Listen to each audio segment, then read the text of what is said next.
Yeah, even when I mute my microphone, I can still hear it. So something coming through the screen from somebody or somewhere or connection. You know. All right, we are up and running, and this is episode 15 of the World of Skell-Ghosts. I guess I should send Jason a message and see what he's up to.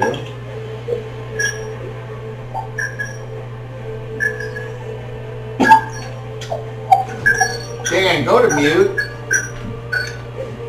Are you on mute right now, Dan? Okay, so it's not coming from you.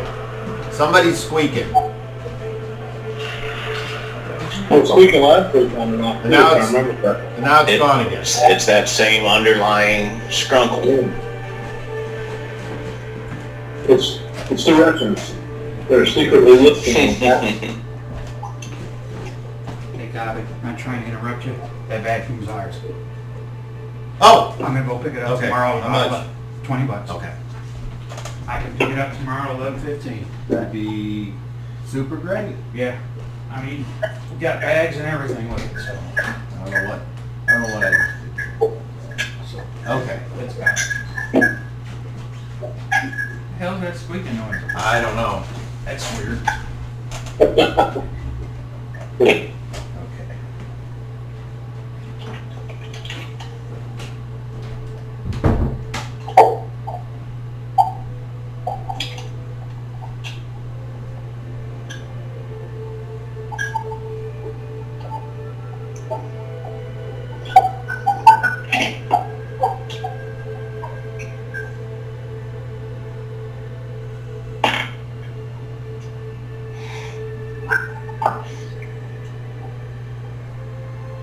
There's the bearded one.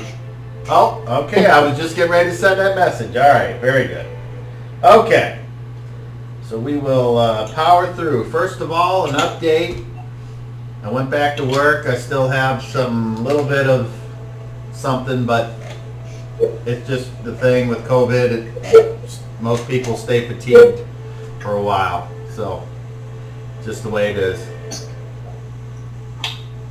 At least you don't have all that hair weighing you down anymore. Very true. Why didn't smell? Oh. But I can make a really cool mariachi sound. I'll bet. Okay. What I say, Cobb, is if my hairline keeps receding any further, I'm just going to have a tail.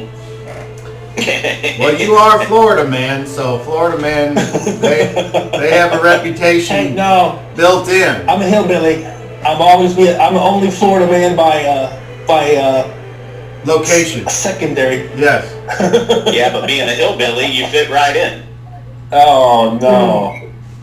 Very different. No, Missouri people are different than Florida people. Much different. They are, yes. They're more tan. Yeah. Us Missourians are not as Cuban.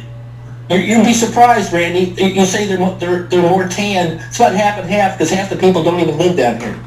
They just visit, and they're like from Europe, Northern Europe, and it's like, oh, it's 60 degrees. This is warm. So get out of here. All right, so for what it's worth, we're looking good on the transmission side, so I guess I'll get my glasses and we'll commence. Make sure all of you have your dice handy, and you'll obviously need a backup character. Oh. Got a folder full of them. All right. We'll dig something out.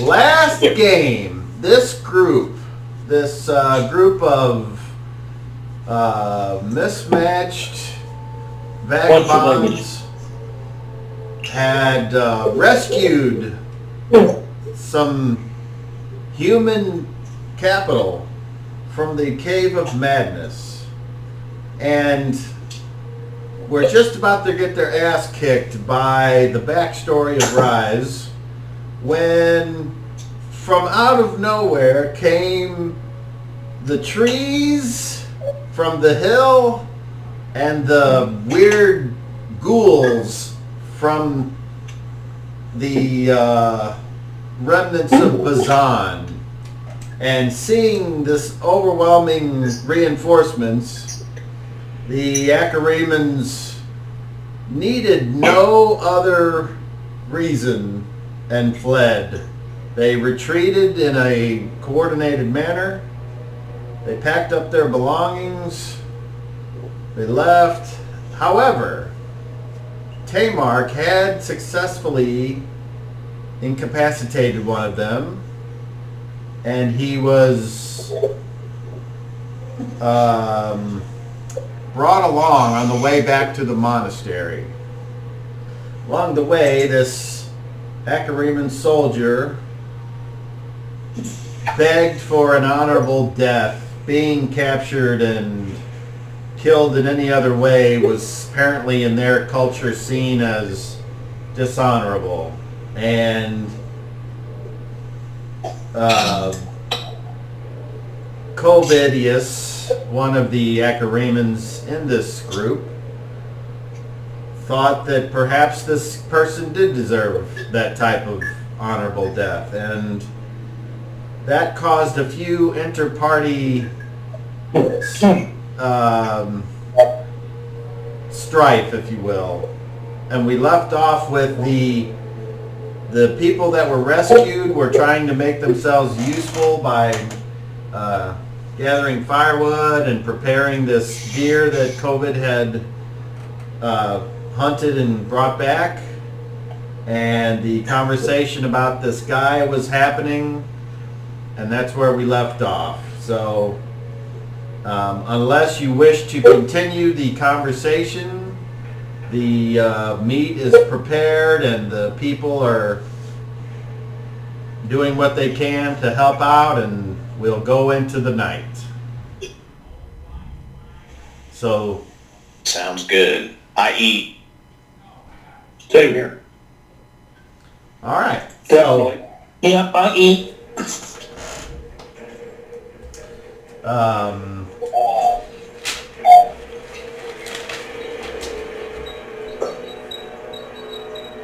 I would like Reginald to roll the D12 and hit that tap to talk button for me, please.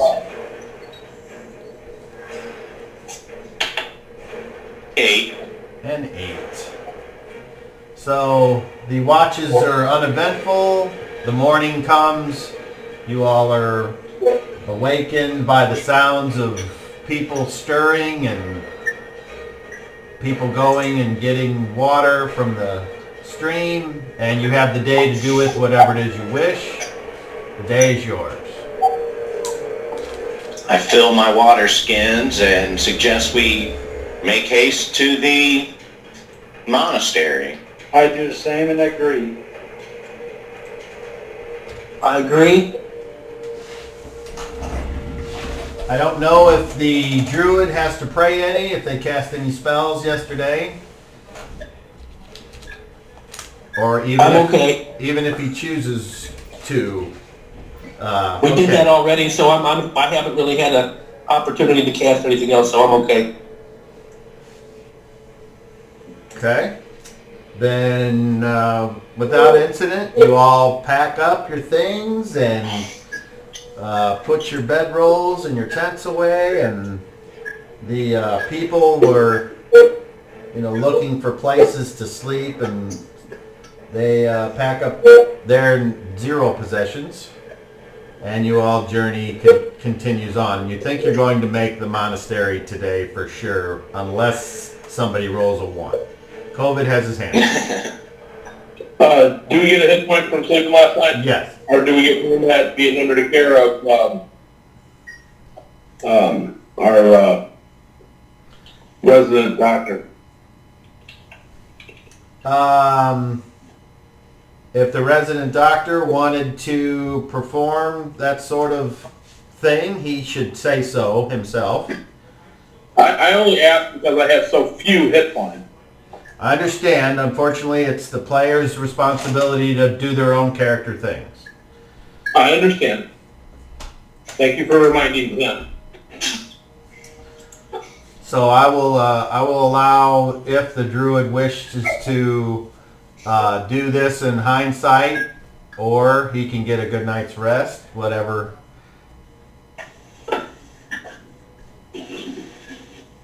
Shad, do you have anything to say right now? I didn't know he was that badly off, so yeah, I'll happily Is anybody good? heal on him. I'm good. I mean, we've all been in battle. I know that. I mean,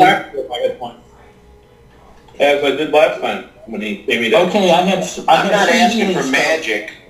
I'm not asking for magic. I want you to use your healing and herbalism in order to, we can just gain an extra Okay, that's point. fine. You don't have to use your spells. That's Okay, what I I have. Use your skills, man. I have three healing spells I can use for everybody, so that's what I took them for. Okay, that's not what he's asking. Let's be very But yes, particular. I can heal him for the extra hit points to gain for the night. So yes, I can do that. I can roll that. You don't even have to roll. You're just basically checking on. Okay. So instead of 1 hit point back, everyone gains 3. Very good. Thank you. And it was the druid's skills that allowed that. So Cleaning wounds and putting salve on and But nothing. he was kind All of that good distracted stuff. after all the stuff he's just seen because Shad's a little bit sensitive sometimes. No. Thank you. He forgets. Okay, so that was done, and obviously Shadrach with tending to everyone. That uses up a little bit of supply. You're not near the end of your supplies, but you're at 2/3. So basically you have 10 uses in a healing bag, and now you have 6. Yes, go I would ahead. also like to check the weather, Sure. just in case. Go ahead, roll it.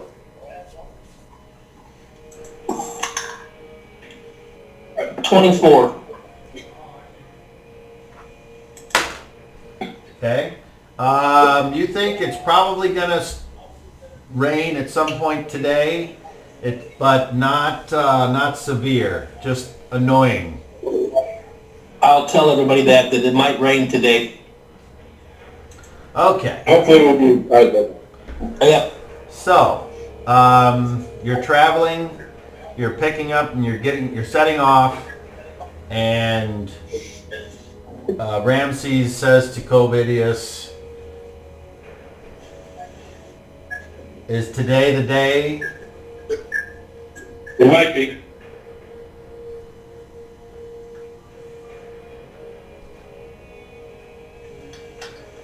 I realize I'm in no position to demand anything, but please don't dishonor me. No, I made a deal with it. I'll keep it, but we'll do it once we get back to the, once I've had a chance to rest and recuperate. I'm still at the edge of my life. But once you get in a lucky shot, kill me.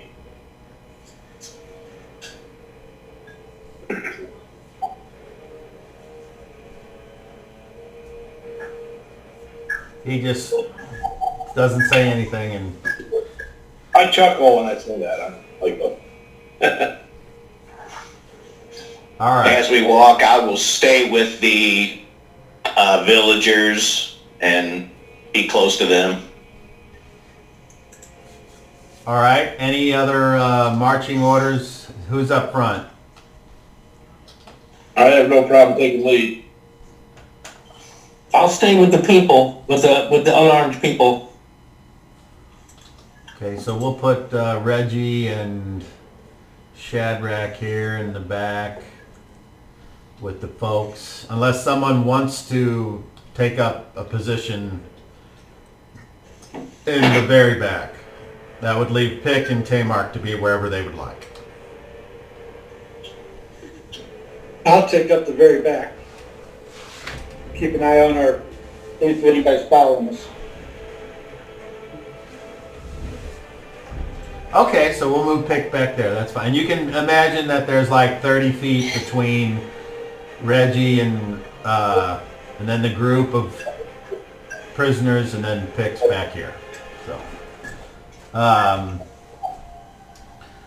you travel, and it's about a half a day before you see the monastery over the hill, and there you see some monks out preparing with farming implements and etc.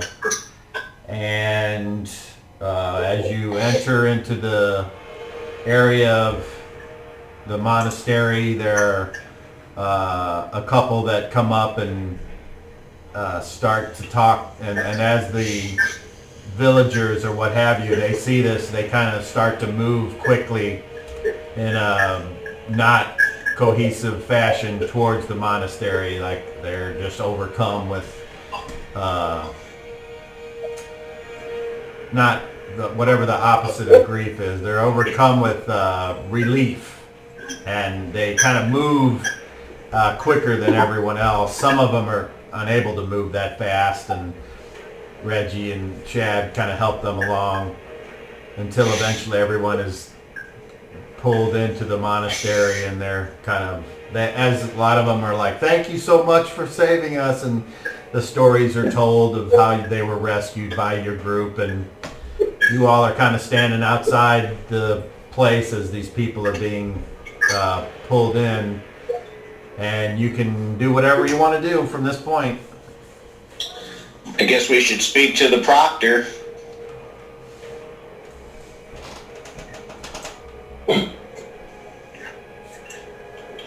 Okay, hearing nothing else, I guess, Reggie, you're in charge. I'll go with whoever talks to him.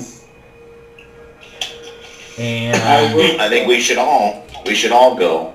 All right. We'll say whatever the arrangement, I'll go.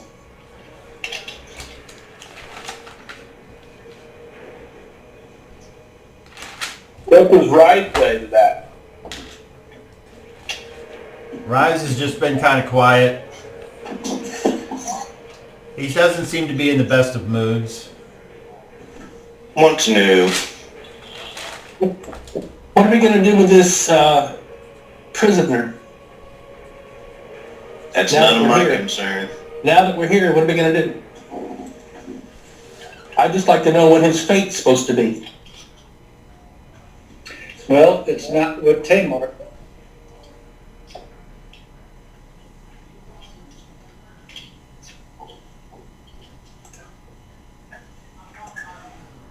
Okay, so who's going to see the abbot? Reggie and anybody else? Pick and Shadrach and COVID. You want to go as well?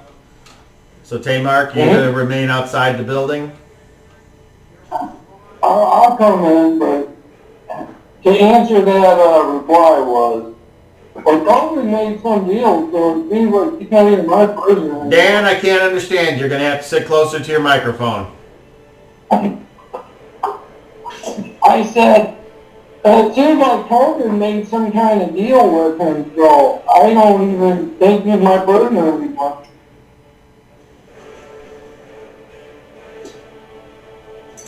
So what are you doing with him? I don't know. Apparently he's going to go at some point. No, so what are you doing with him right now? What is the situation? If he's got some deal with COVID, I think COVID should look after him. That's fine.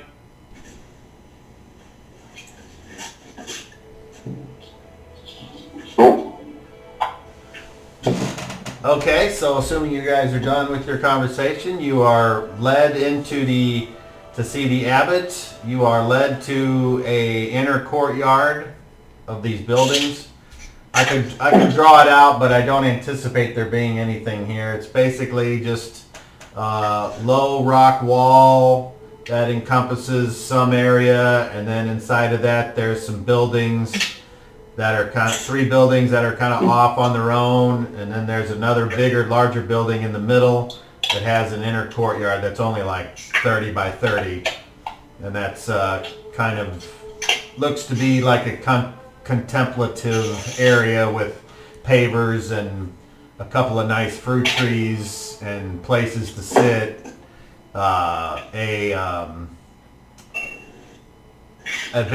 almost like a thin well that's been dug that they can get water from if they want. So you all are led there. And COVID, do you keep Ramses with you? Yeah, so I was just going to say that I take him with me and I instruct him. You just stand at my side and you say nothing, don't interfere with anything. You're in my charge. And then I go in unless somebody has an issue. No, everyone's kind of going in together, so so you all are led into this area, and the abbot is there. One more question, Kyle. I'm sorry. I don't recall. Is he tied up? I was under the impression that once he was done, that his hands were tied, but his feet weren't. I just want to make sure. His hands are tied up. Okay. I untie his hand. Okay. He doesn't give off the vibe of like being a caged animal or anything like that. He seems like the most stoic, calm prisoner that you've ever been around. And those of you that may or may not have had dealings with tied up individuals or people that you have been enemies with, this guy does not give off the air of being scared of anything. So the abbot comes out and he walks up and he says, "Well, I see you all have returned. You have, dare I say, solved the mystery of the missing folk?" Well, we did enter the lair of Zonnegan in order to free the captured individuals. We unfortunately were not able to dispatch the beast, but we did battle, and he retreated into a submerged lair that we could not access. But we were able to escape, and he puts his hand up and he looks around. Where's Flaggy? Well, sir, that is the sad news of the entire event. After we freed him from the cage that he was being held in along with the other prisoners, he was squished by a stone trap that, I'm sorry to say, obliterated his mortal form. All that we were able to salvage were some scraps of his robe, and on the trail back we buried those meager remains and put a marker on the grave, and our friend Shadrach said some ceremonial prayers. I'm sorry to inform you, sir, that your nephew is dead, and nobody is more bereaved about that than I am. He was a good kid and a talented young man with great potential. You see the abbot's face drop as the realization of your words shake him.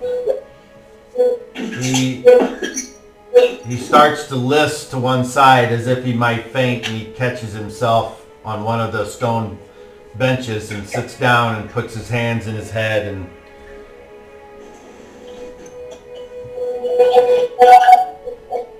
I move to console him if he will let me. I'll sit down next to him and put a hand on his shoulder. He is not taking the news well. He is very emotional.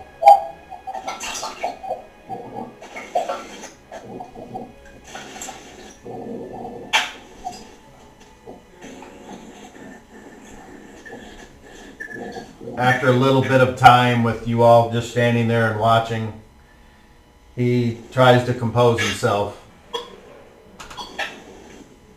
His face red and streaked with tears, he stands up.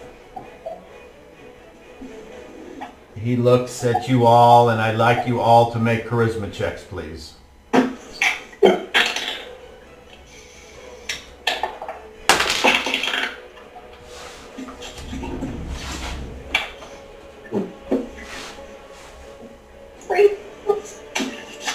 Hold on, I gotta get Rise's score here.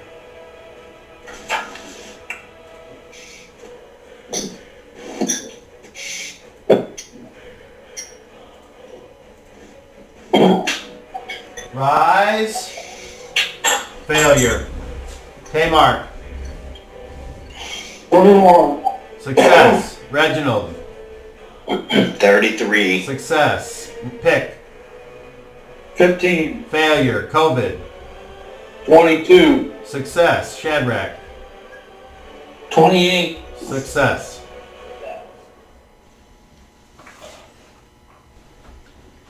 He begins to look at all of you. He says, I can see by the wounds that you carry, and I believe that you have done the best you can.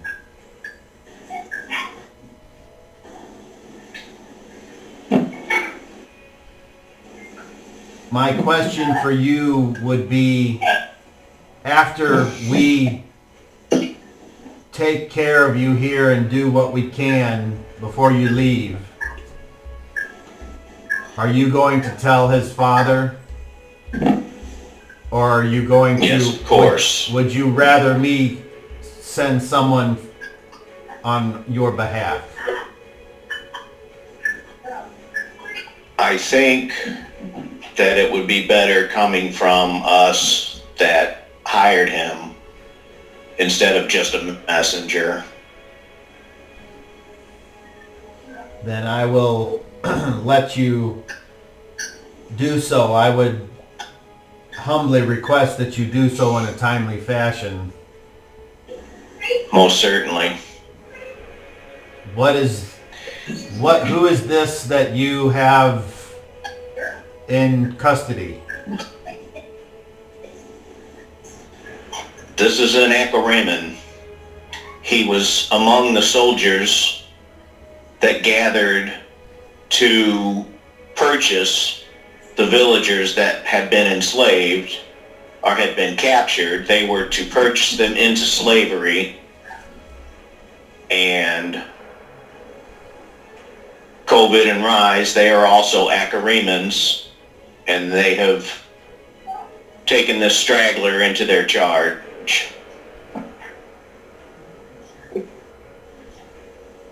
The abbot turns to COVID and Rise, and he says, is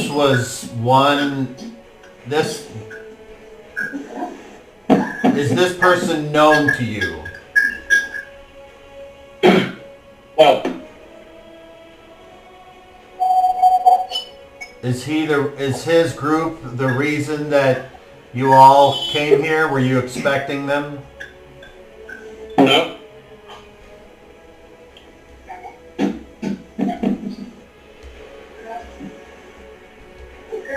What if this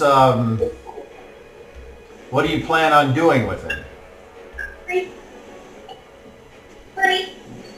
I have made a deal with him to allow him to die honorably as per our tradition. Perhaps later today.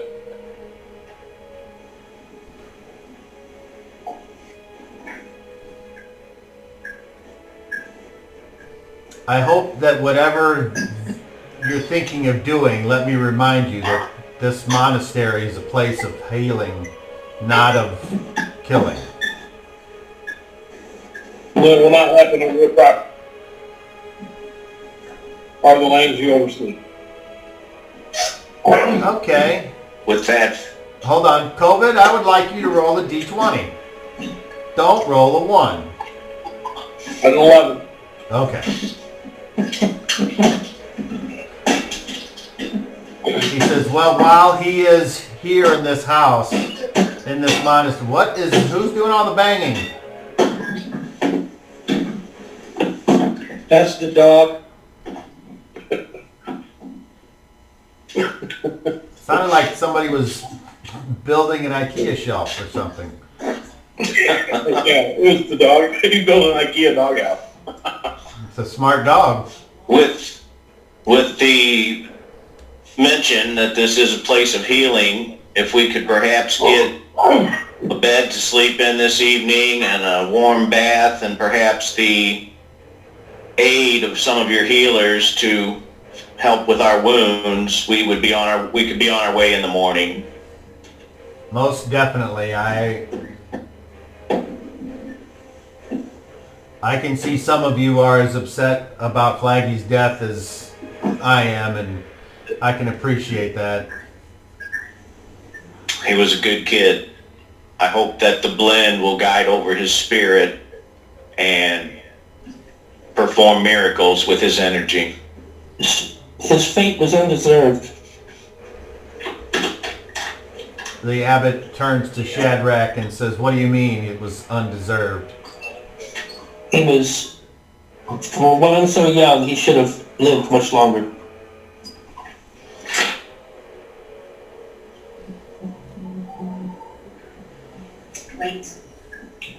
So the abbot turns to one of his little assistants there and he says, give them all a place to rest.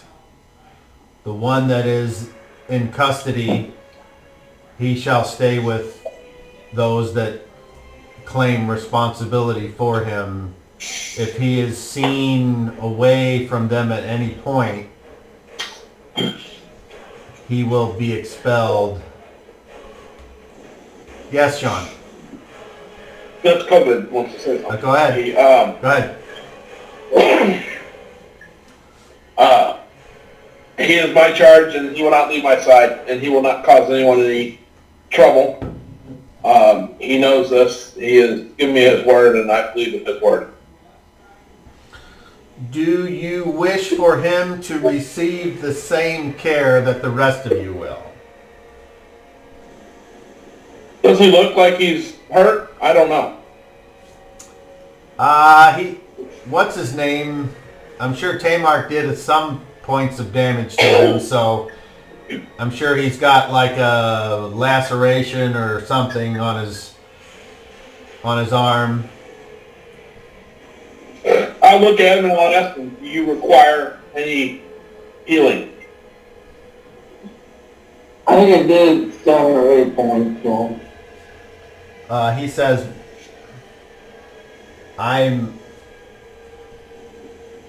if you're asking if I am ready to fight, yes, I am. It matters not if I am under these. I'm getting the idea that this is some type of place of this land's religion, and I would prefer that to stay true to my religion. So I look at the abbot and I say he declines. Very well then. Follow Anthus, and he will get you to your rooms. And the little assistant guy with the tonsured haircut motions for all of you to follow him. So he takes you all to a room that you have. It's small like before. very not surprised by anything. There's a straw mattress on the floor, a water bowl, a shit bowl, and some candles, and no fireplaces though, so when it gets cold, it gets cold. Lots of blankets though, and wall coverings, things of that nature, things that they did in the times before central heat.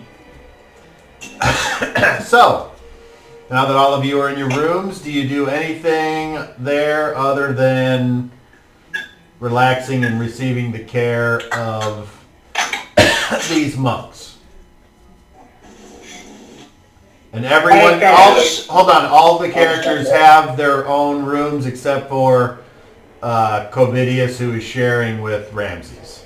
So let's just go around, because I heard a few different voices there. So we'll start at the bottom right with Shadrach. Do you do anything that I need to be aware of? I just pray and accept their healing. I don't require too much of it, so I'm going to spend the rest of my night resting and praying. Okay. COVID. I just discuss whatever Ramses wants to discuss, and try to get a little bit more information on what's going on currently back at what I used to call home, and who's running things. Just try to get a feel for what's going on there. Okay. Pick. Nothing, I'm just thankful for whatever the blend offers. Reginald. When the first individual comes in to administer healing or whatever, however they do it, I'm going to ask if there's a bathhouse. Is there a place I can go to get a bath? And do they have a stable? No, there is no bathhouse. They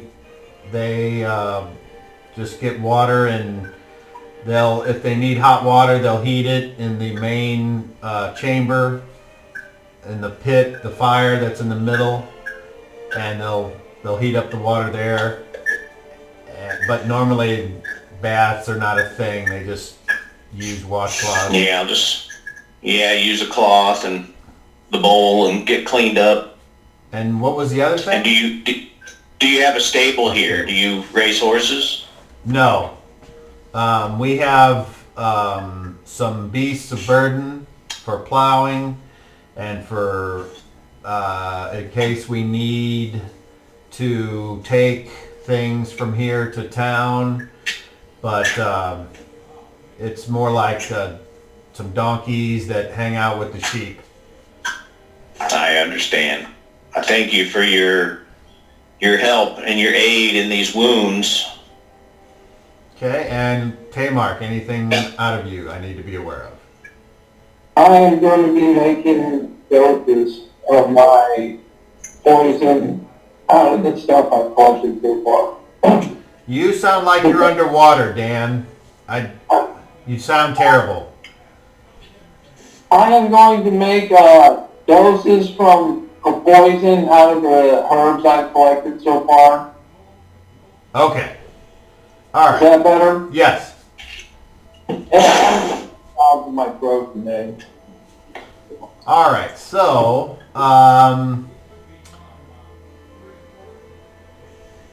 the rest of you are given care and food and spiced wine.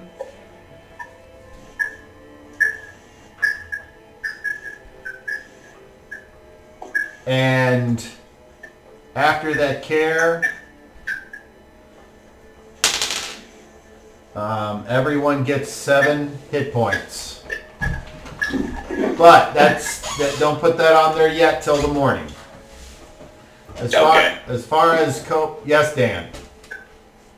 My microphone will be here by next week. It's been held up, or it would have been here today. All right, that's some good news, because that would be helpful. Okay, so let's see. COVID. You learn these facts. Make me a charisma check first. A 23. Okay. You learn that he hasn't been on his homeland for probably 6 months. But before he left, the empire was expanding. There was currently he is sure that the last of the Goblin Kingdom was about to be eradicated. They were having trouble with going down into the Goblin tunnels because the Goblin tunnels are shorter than your average member of the Akariman army. And so it's a problem that they think might never get fixed. As far as who's running the place, Terminus has a line on taking a place ever higher in the government, and he reveals to you that it was why they turned on Rise, because Rise was going to be given that position. And since he's going to go to his death, he feels like he can explain that Terminus had apparently another reason for coming here that he did not reveal to them. And that was to make sure that Rise was finished off and that he had no chance at going any higher.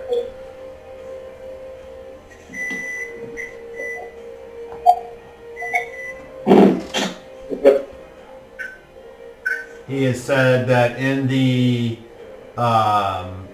island nation of Gantu, they have found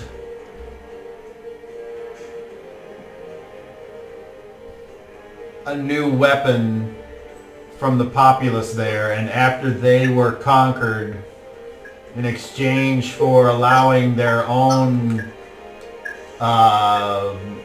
for lack of a better term, governor to remain so long as they were loyal to the Akarimans, that there's this new group of soldiers from Gantu that have this new weapon that he's only seen in action one time, and it has something to do with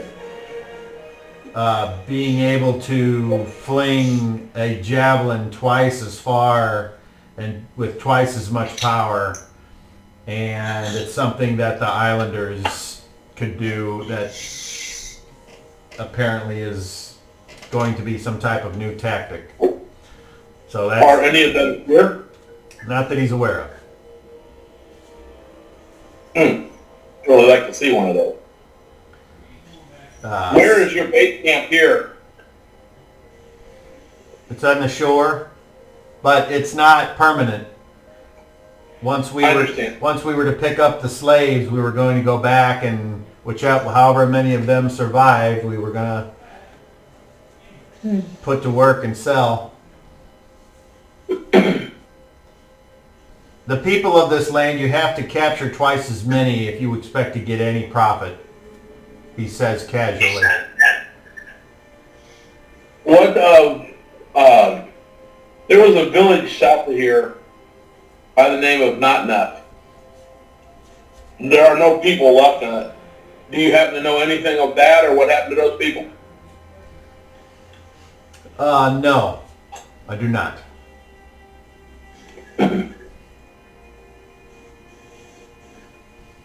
And that is the information that you gather in conversation. Other than that, this man is very loyal, talks about his family quite a bit, what he had hoped to bring back and give to his family as they're trying to improve their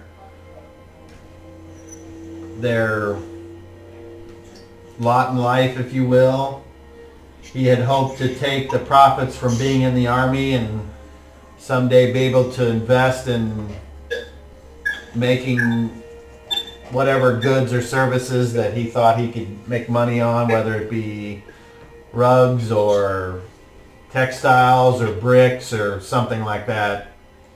This man appears to be somebody that is not a career soldier. You mentioned to him that based on the request of the abbot, the fight will not take place today. We will wait until we are on the road to Tila when we're out of his jurisdiction, and then the fight will take place.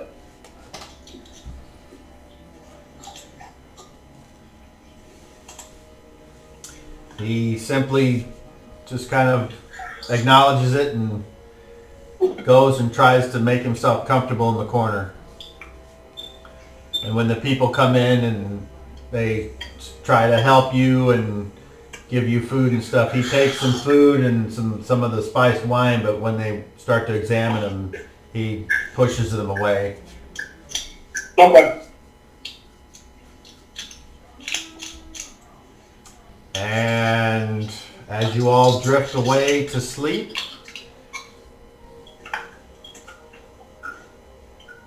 yes, Shadrach. Did you get my message? I didn't look because that's on vibrate. My message. Or did you do it through Facebook? Messenger, yes. Okay. I sent you my spell list. I can check. Okay. Okay. That'll work. So this is what you want today?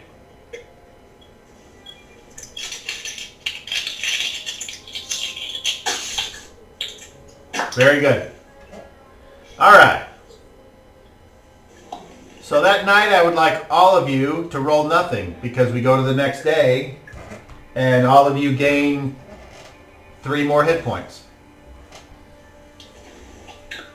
3 or 10. Oh, well, yeah, 10. Okay.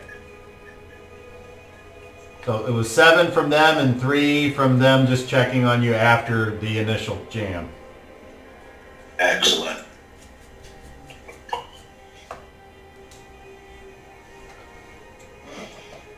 So the monks get up early because that's what they do. And some of you heard some shuffling in the hallways at night and some of you didn't. But the morning comes and as you start to move around, the smell of a fresh rain and the cleansing fall of water is wafting through your dorm rooms. What would you all like to do? I'm going to the main room to wait for the others to come out of their rooms and say, let's get going. I'll wait there. Sure. I was going to go outside, but I'll wait with Reginald. I will as well.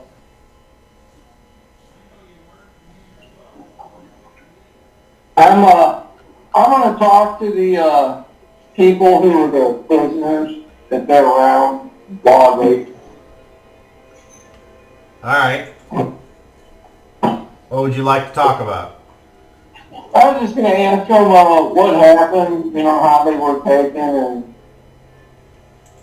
what everything was done to them, and if they were just held there at that place the whole time they were there. Roll me a charisma check, please.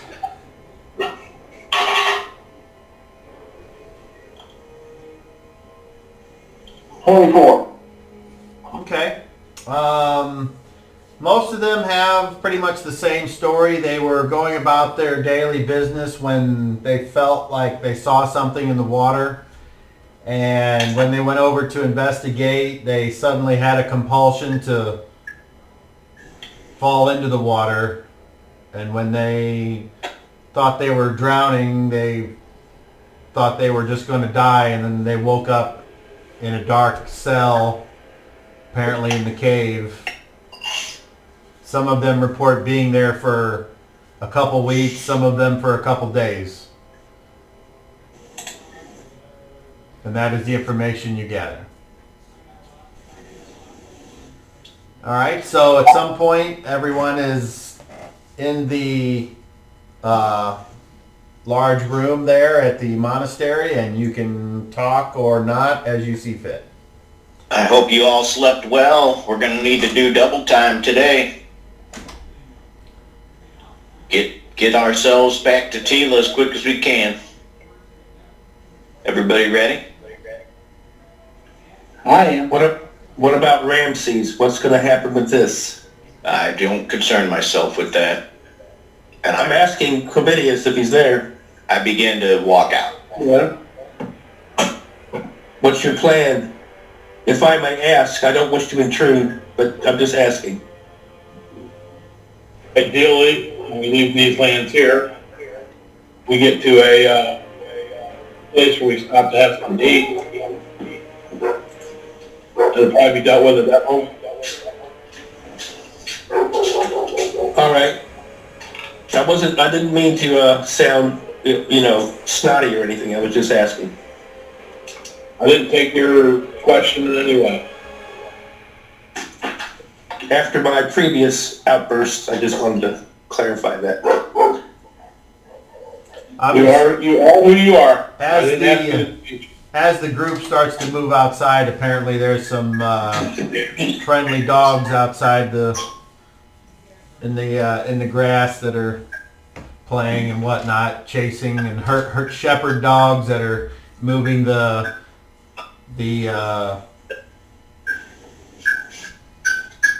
sheep back from the pens out into the grazing fields. And as you walk outside, you can see the sheep have a nice coat on them, and pretty soon it'll be time to shear them. So, but you gather up the rest of your things and head on back to Tila. I would like Shadrach to roll a d12.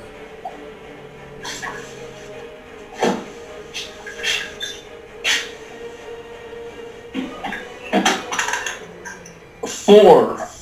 All right.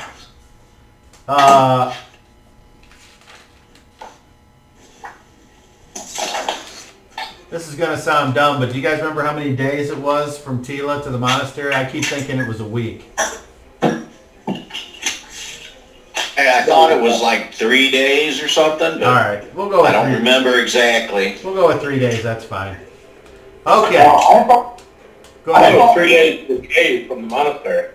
it took 5 days to get from Tila to the cave.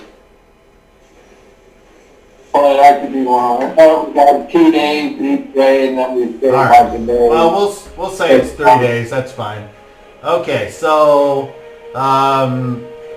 the travel during the day is going along without incident. The weather, the rain has made the trail a little sloppy, but you can certainly avoid the ruts in the dirt road and walk along the edge, and the water is rushing by in the creek, and the woods seem to be friendly right now. And unless unless you want to like push through the full day, then you'll stop and take a break. I am encouraging everyone to move on. Let's trek till night, till camp time. Go ahead, Covidius. Looking back at my notes, the monastery is a 2-day travel. Okay. From Tila? Yes. Okay. That's what we were told it would take. I don't recall if it took us 3 days, but we were told it was a 2-day travel, and that's Yeah. what we expected. I don't know offhand if we ended up spending a little extra time out there for one reason or another, but... Okay. Good to know. So, apparently the decision is to just keep force marching, and so you guys go ahead and continue to march, and as the sun starts to lower, Ramses says, "So I guess I'm not to find the honor today," to COVID. No, I think it'll happen tonight once we set camp. All right. you continue to walk, and then the sun starts We to need to set. set up camp. We're not going to push through the night. Is that correct, people? I hope so. Correct.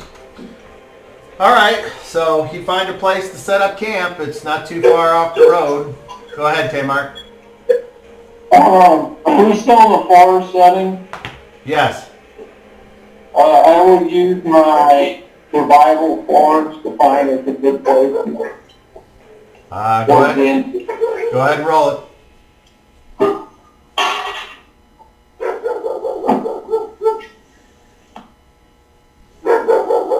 Where the dog's at his house. 31. All right, so Tamar goes out and finds a very good place to make camp. It's got a nice flat area with plenty of cover, and there you go. So Awesome. I begin to pitch my tent. the people are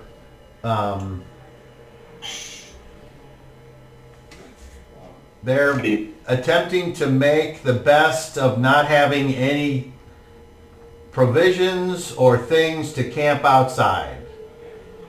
And What people? What people?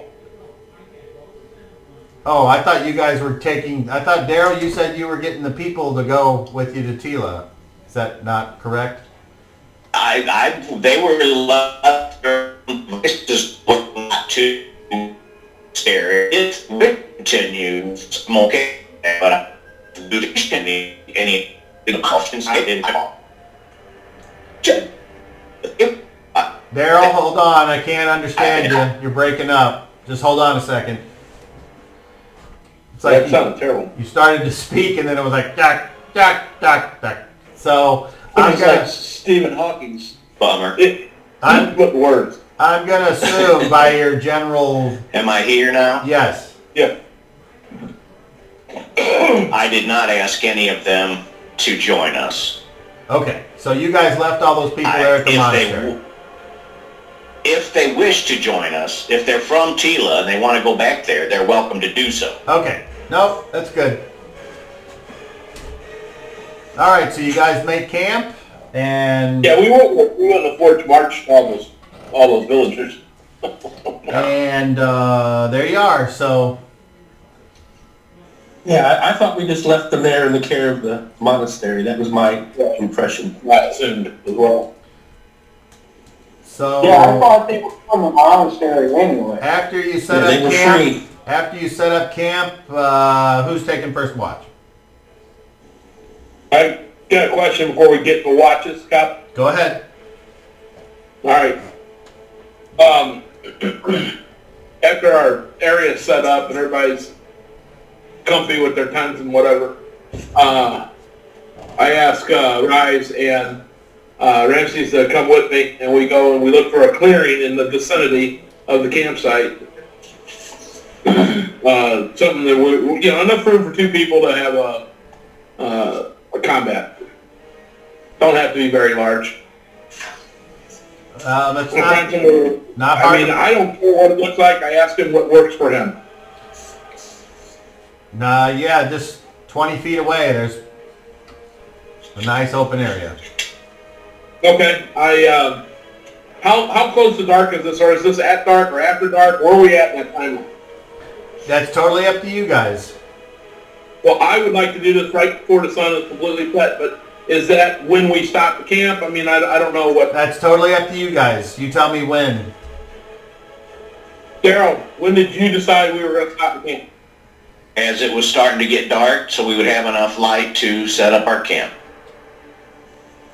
Near dusk.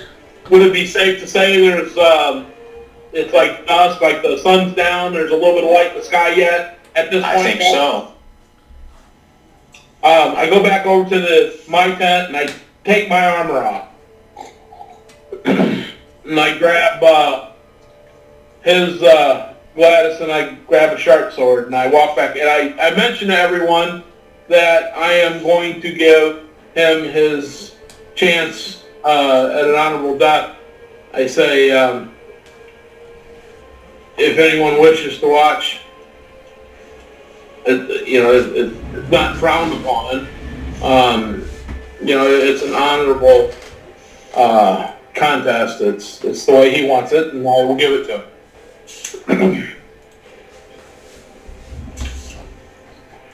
And I walk over there, and I hand him his sword back. He already does not have armor. That's why I took mine off. That's fair.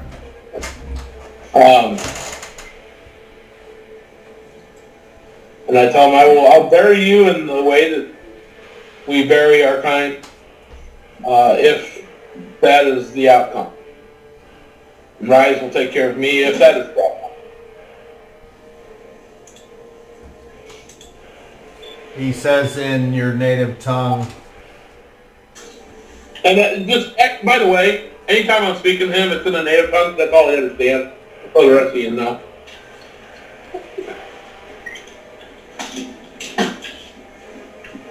He says, may Kronos see that this is the way a warrior dies. And he takes up a fighting stance. What are the rest of you doing? I've got my bow ready. I'm cleaning my armor. Hold on. Where do you want to position yourselves? So we'll start with pick. If they're fighting over here, where do you want to be? 30 feet away from them. Okay.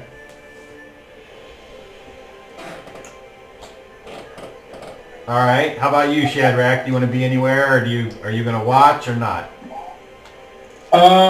I'll stand about 10 feet behind Pick, just kind of watching to make sure everything doesn't, get out of hand. Okay, Reggie? I'm going to sit down in the opening of my tent as I scrape the mud off my armor and eat some hardtack.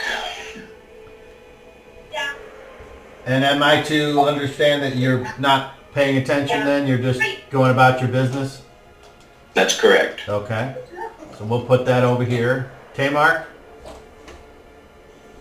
I will put my tent up, and that's where I'll stay, and I will not concern myself with any of their bullshit. Okay. And Rise will be over here watching.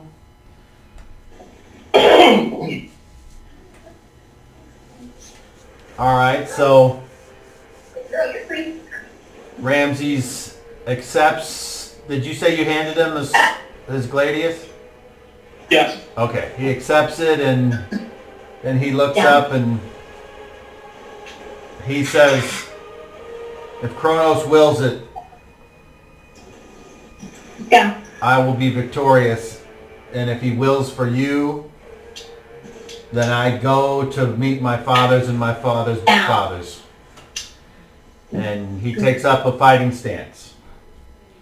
I tell him, I said, it's been a pleasure getting to know more about you, what you are about, and if you pass today, it's a shame you didn't get to do what you need to do for your family.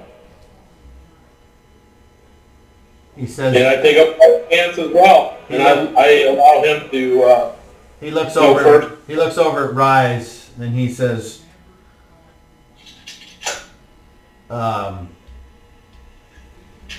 "Nothing personal, Maximus." And then he will. So I'm going to guess your action is to attack. If you want to do something different, obviously you'll have to make that known. Yeah. Otherwise, we can just snap through this. I stated that I'm going to let him attack first, so I'm going to hold not hold my action, but what do you call it? I'm ready myself. Okay, so what's the trigger? Him attacking, And what's lunging, whatever. What's the action? We'll attack. Okay. All right, roll initiative.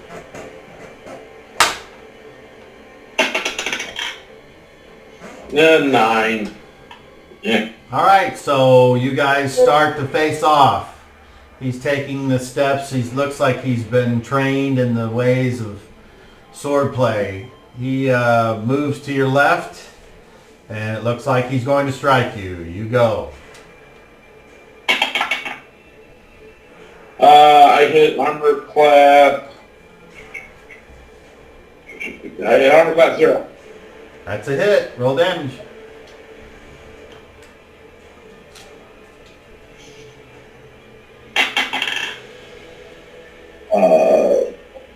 8 points. All right, he goes. A horrible miss. Armor class 11. I pull back and I... Same thing. I'm when he moved into attack, you just basically chop down, and he goes to block it, but the ferocity of your slice pushes his blade down into his own side, and you whip it back and you slice him open, and then he tries to take that opportunity to hit you, but you manage to back away easily as you knew that was a telegraphed move, and he misses horribly, and he's already bleeding out of the side. Okay, Cop, I'm gonna change that. I'm gonna do a pulse shot. If anyone else wishes to do anything, you will have to get my attention. Otherwise, you're just watching. Or not. Okay. So, next round, your action is a called shot, okay? Roll initiative. Beat a 3. That's 6. Deep hurt. Okay. So, he goes and he is going to attempt, he moves in, he goes to swing, but then at the last second he takes his left hand and he's trying to wrestle you. So first of all, you can take a free attack on him if you want. Can my free attack be to push him away, like to prevent,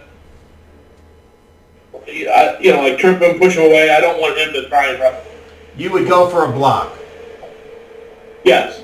Can I do that as my free attack? You can.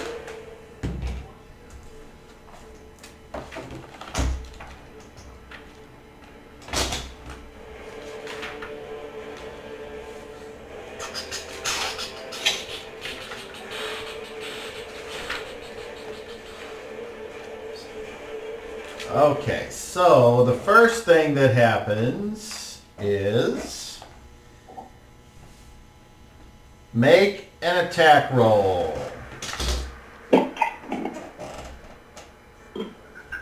And tell me what armor class. Tell me what armor class you hit, and you get a +4 to your attack roll.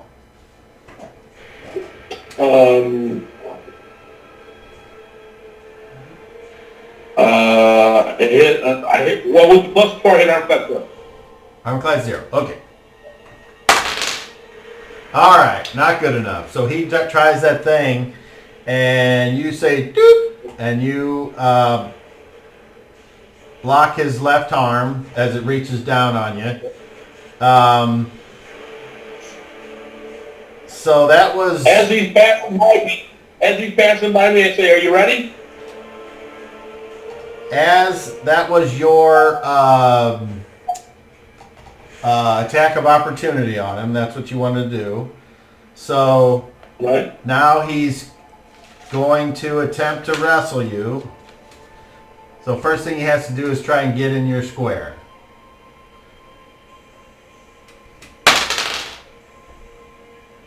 That hits an armor class of -4.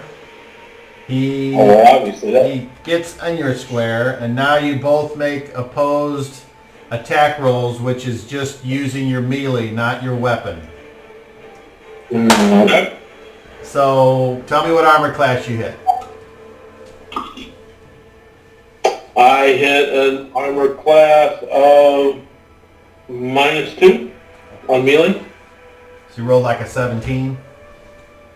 Mm-hmm. Okay.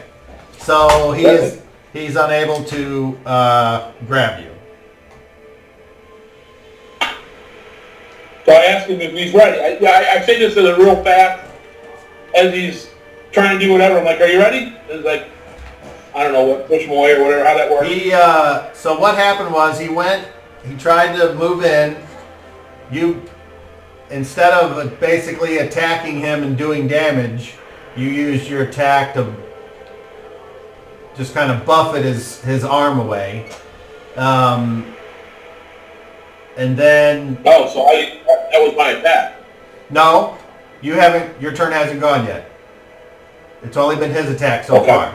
And so then with his actual attack, he tried to get a hold of you, and he got close, but you just kind of used your footwork and moved away from him, and now you're back in your square and he's in his square, and now it's your attack with whatever called shot it is that you're trying to do. And as you said, are you ready? He just is like, ah! That's... Let me ask you a quick game mechanic. Now, my call shot puts me into average. Average is also when my second attack goes. Well, that gets Would pushed... I get 2 in that swing phase then or not? No, just everything gets pushed back. Okay. All right. So, in average, I swing. Well, what's your target? What's your target? I'm gonna cut his throat. Okay. Roll the hit.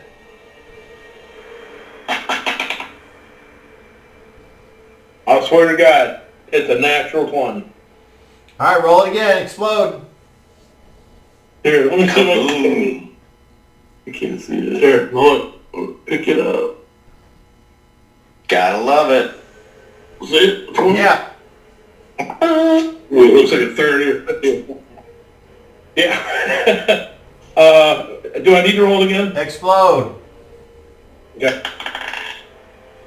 An armor class of 0 for the second hit. I mean for the explode. Okay. Roll damage and add 1. Oh wait, I'm sorry. 6. No, hold on. What's- Okay, just hold on to that. Hold on. So you hit with the called shot, right? Okay, so hold on. We gotta... This doesn't happen that often. Okay. Okay. So.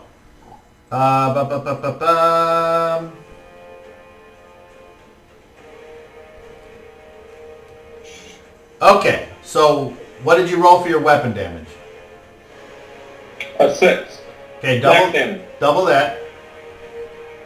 12. Add your strength. 18. Don't you have a plus? You're not specialized yet, are you? With that? Yes, but it's all figured in. That's all. Okay. All right. So you did 18 points of damage technically, but cinematically, I need you to roll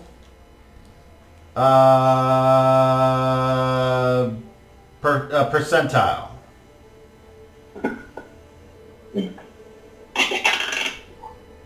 62. Okay.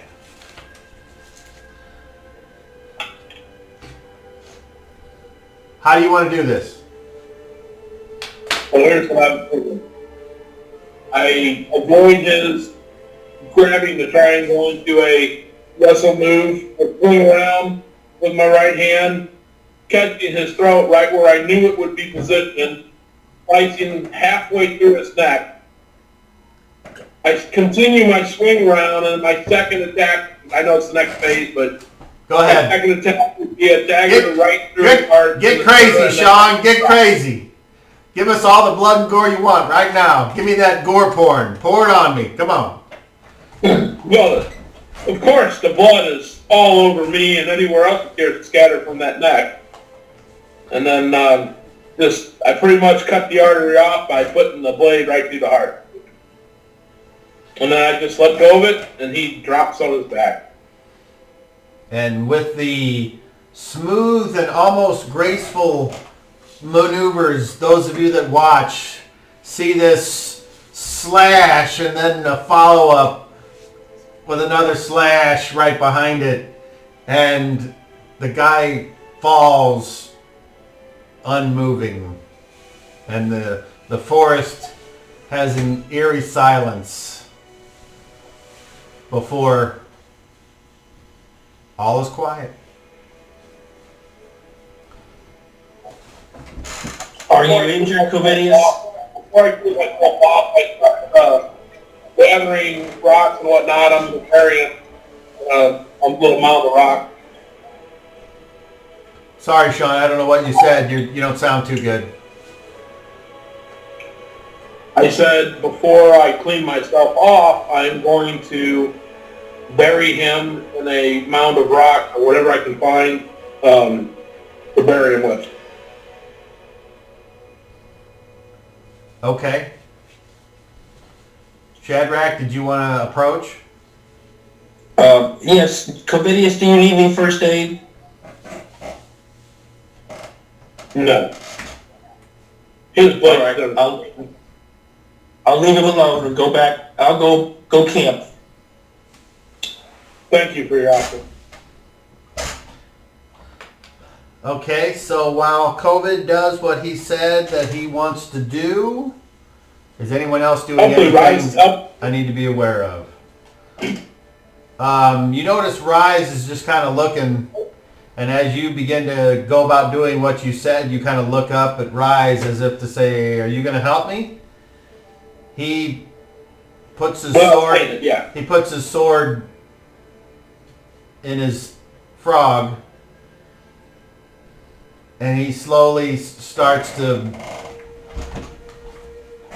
walk away. Okay.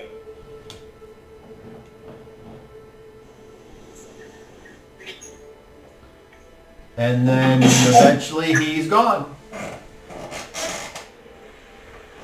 And I stay out there till the task is done, and I come back, clean myself up, and then go to bed.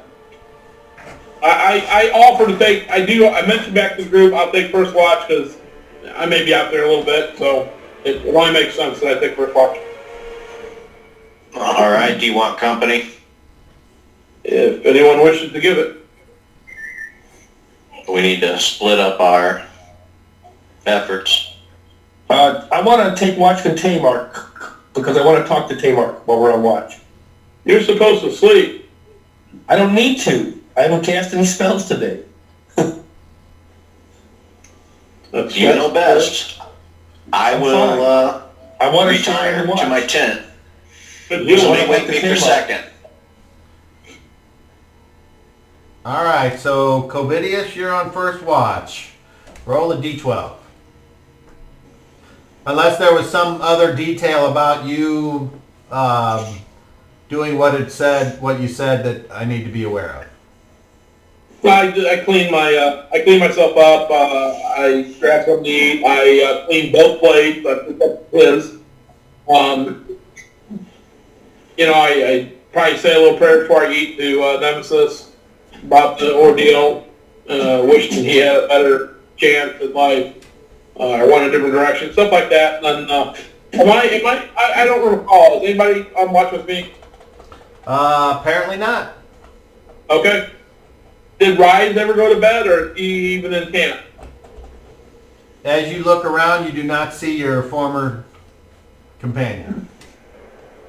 Is his stuff gone, or does he have it? Is it still there? He apparently is off doing something, and his stuff is still there, so there's no indication that he's... Then I just take first watch as is, and when it's time to go to second watch, I can't for the life of me remember who took one second, so I just go and pick Reggie. Hopefully it's the same person. Covidius, roll me a d12. An 8. All right, so Covidius wakes up Reggie for second watch. And I let Reggie know nothing's happened, but Rise has not returned to camp yet. Where did he go? I don't know. He walked off after my battle. I have no idea where he has not All come right, back. thanks for bringing that up. Mhm. Hey, Pick. Hey, Pick. You gonna so you go You ready to pick up? You Okay. ready to watch? Sure. Okay. All right. I tell him, hey man, COVID said that Rise had wandered off into the woods and hasn't returned yet, so he could be coming back at any point.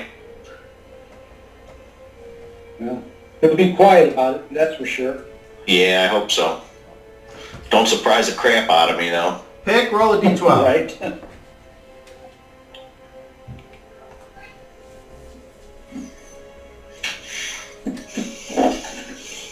Pick, roll a d12, please. Day 12.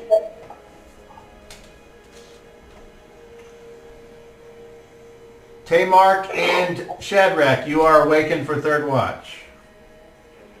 Well, I don't know about Rise. All right. And I'll ask Tamark. I said, Tamark, I'd like to make an arrangement with you. Something I wanted to discuss with you for a while, but we really haven't had the chance. Okay. I'll help you find the kind of plants you need for your special concoctions if you'll help me find some mistletoe. Meaning we'll divide, we'll both look for stuff and we'll spread it around. I'll help you find stuff, you help me find stuff, and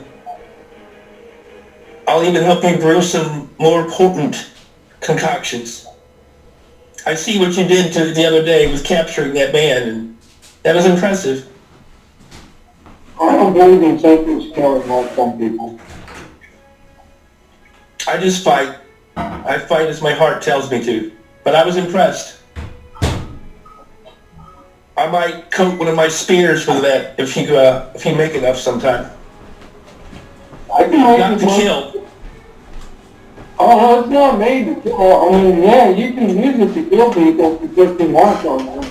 Oh no, better yet my dagger. I think just to give it a light coating on my dagger for that little extra oomph. Alright, and so, okay, so that's me and Tamark talk about herbs and do our watch. Is there anything else besides mistletoe you want? Anything else is specific, so I'll look for that for myself, but mistletoe is something I need in commodity. Alright. I can do that. Thank you. Is there anything else? And I keep my scimitar in hand while I'm on watch. That's all. Shadrach, roll a... No, you already rolled one. Tamark, roll a d12. 3. A 3. All right. So, the sun begins to break over the edge of the forest, and you all have the day to do whatever it is you'd like to do.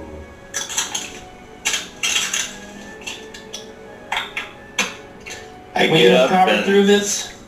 yep, I say we do. Pack up, gear, get my armor on, get my walking shoes ready, and proceed through the day. I think we need to have a good big breakfast before we go. Let's just be so we can have full bellies for the most of the trip. Go ahead, John. What do you got? Oh, I Well, let's see. just cook something before we go. Don't we have rations? I'll eat some of my rations. Go ahead, John. Your mic is off. Good morning. Is there any sign of bright? You look around, make me an observation check.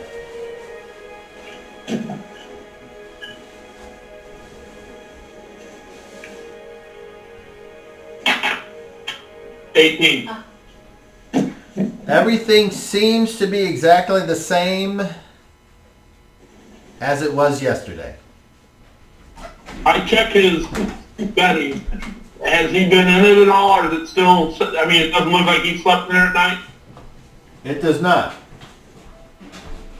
I roll up his equipment and whatnot that he's left behind.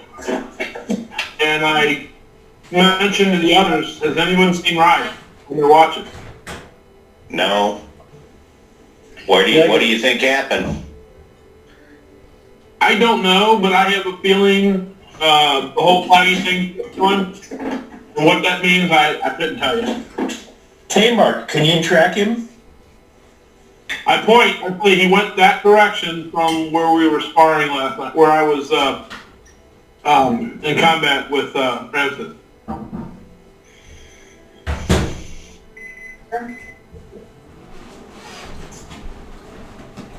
Yeah, I can try. So I go over to where they were last in, and I try to pick up a trail there and see if I can't find where it went. Okay. Roll your tracking.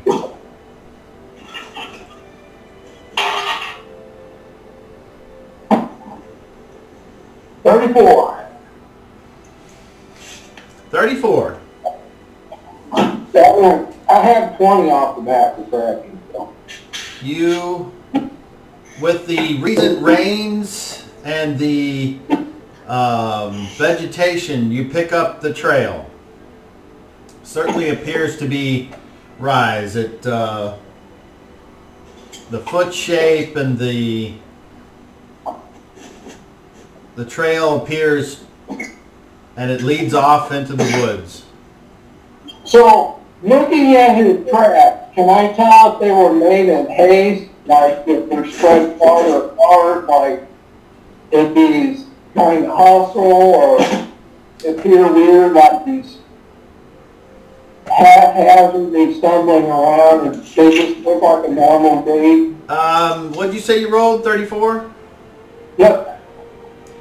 With that roll, I would say that there does not appear to be, did not appear to be running.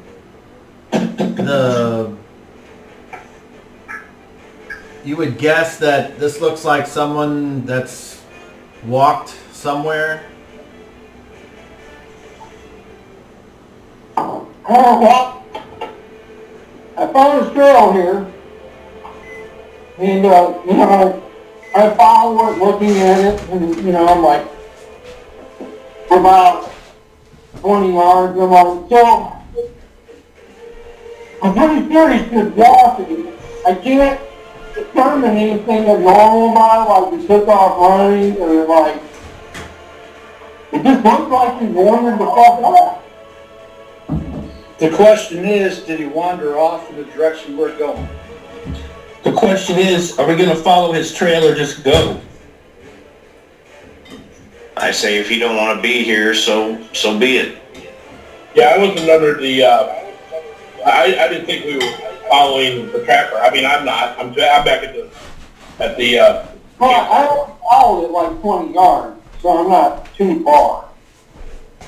Yeah, I'm just leaning against a tree watching what you're doing. I say we get going. Ryan's a big boy. He can take care of himself. You gonna leave his gear? No, I was packing it up when I asked that question of Right. where it was. I just didn't know if you were gonna take it or leave it. Oh, I see what you're saying. Yeah, I mean, is he I'm gonna thinking on the off chance something might have happened, or I don't know. I mean, I'm the one the tent that we have is something that me and him share, and I'm the one that always carries it. So, Bob, what was left behind? I know he had his sword and his armor on. I didn't think he took his shield with him because it wouldn't have necessarily been out there. But what is left behind by him other than the camp stuff, which I normally carry it?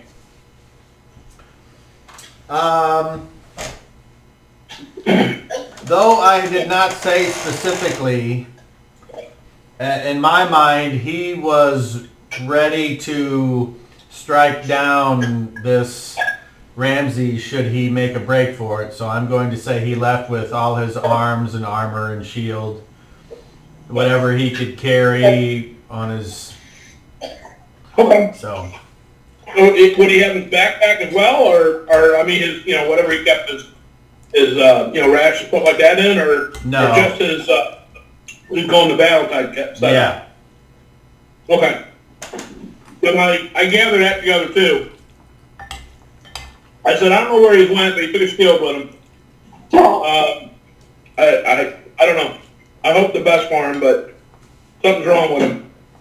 I think it all started when he took Flaggy, and Flaggy ended up dying, and they had only complicated things even worse. I don't know. He hasn't talked to me about it. Go ahead, Kmart. So, where do the tracks lead off to compared to where we're going for spawn? That's the only question I really have. They appear to be going down the road the same way you guys are going. Oh, okay, so that appears to be heading toward town already. Let's get on our way.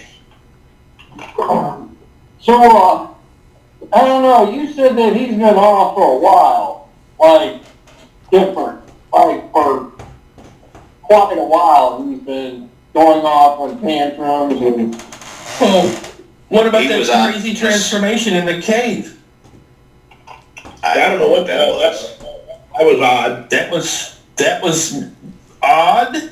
He was a bit bereft when he killed the guards as we came back from Mezzalac.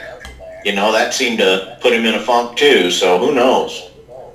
It's not the way I remember him from before we were abruptly taken from our land, so... I agree. I don't know. Maybe the transformation of death to life was too traumatic for him. I don't know. Wait, how many times has he, like, literally tried to kill people who are with us and stuff? I mean, something's been wrong with him for a while. Something's not right. I don't think he tried to kill Flaggy, but it was just poor judgment. Very. Poor choices can kill everybody. Yeah. So as you guys are gathering up your possessions and getting ready to move out, you're having this conversation. So how about we try double timing the back? I'm ready. Later. You set off. Up two. Quick question to the DM. How many points do we get back overnight? I guess one. Okay. See, that's a druid silent. 1 point.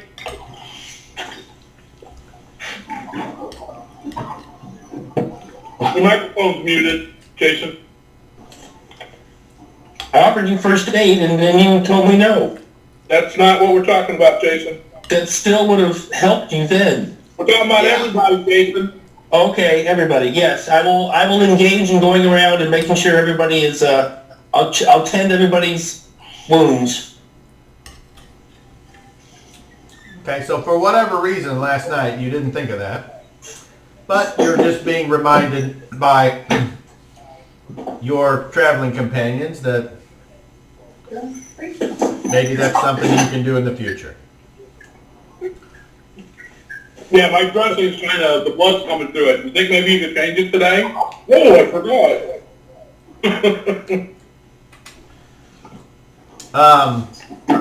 So as you're traveling, Kmark, you notice that the tracks lead off the road and head to the right, as if heading down towards the water. Hey, it looks like he's going towards the water now. Parnas was the reason he was killed, and what led to all the shit that went wrong. That's the reason I was killed. Maybe he is trying to set things straight by looking for Terminus and killing him. It's just a thought. I don't know that perfect. I personally think we're better off without him. Sorry, COVID. I know he's your friend, but he's been unstable and not a team player. Although I will miss his combat skills. He's a fierce warrior. It bothers me to agree with you, but I do. So I think we're different. I pick up my pace. Let's get to Tila. So, ignoring the tracks that head down towards the water, you guys proceed on. Can I ask a question? Do we know approximately how far the water is from the road? At this particular spot, no, but you've certainly been close to it at times. Okay. One reason I ask is because if it happened to have been close enough, maybe we should at least check it out. But I leave that in the decision of Reggie. I'm already walking. I say what I said. I mean, I don't change course. Having said that, the only thing I'm curious about the water is maybe if I had somebody tracking us down the river. I mean, that would be the only thing that I'd be worried about.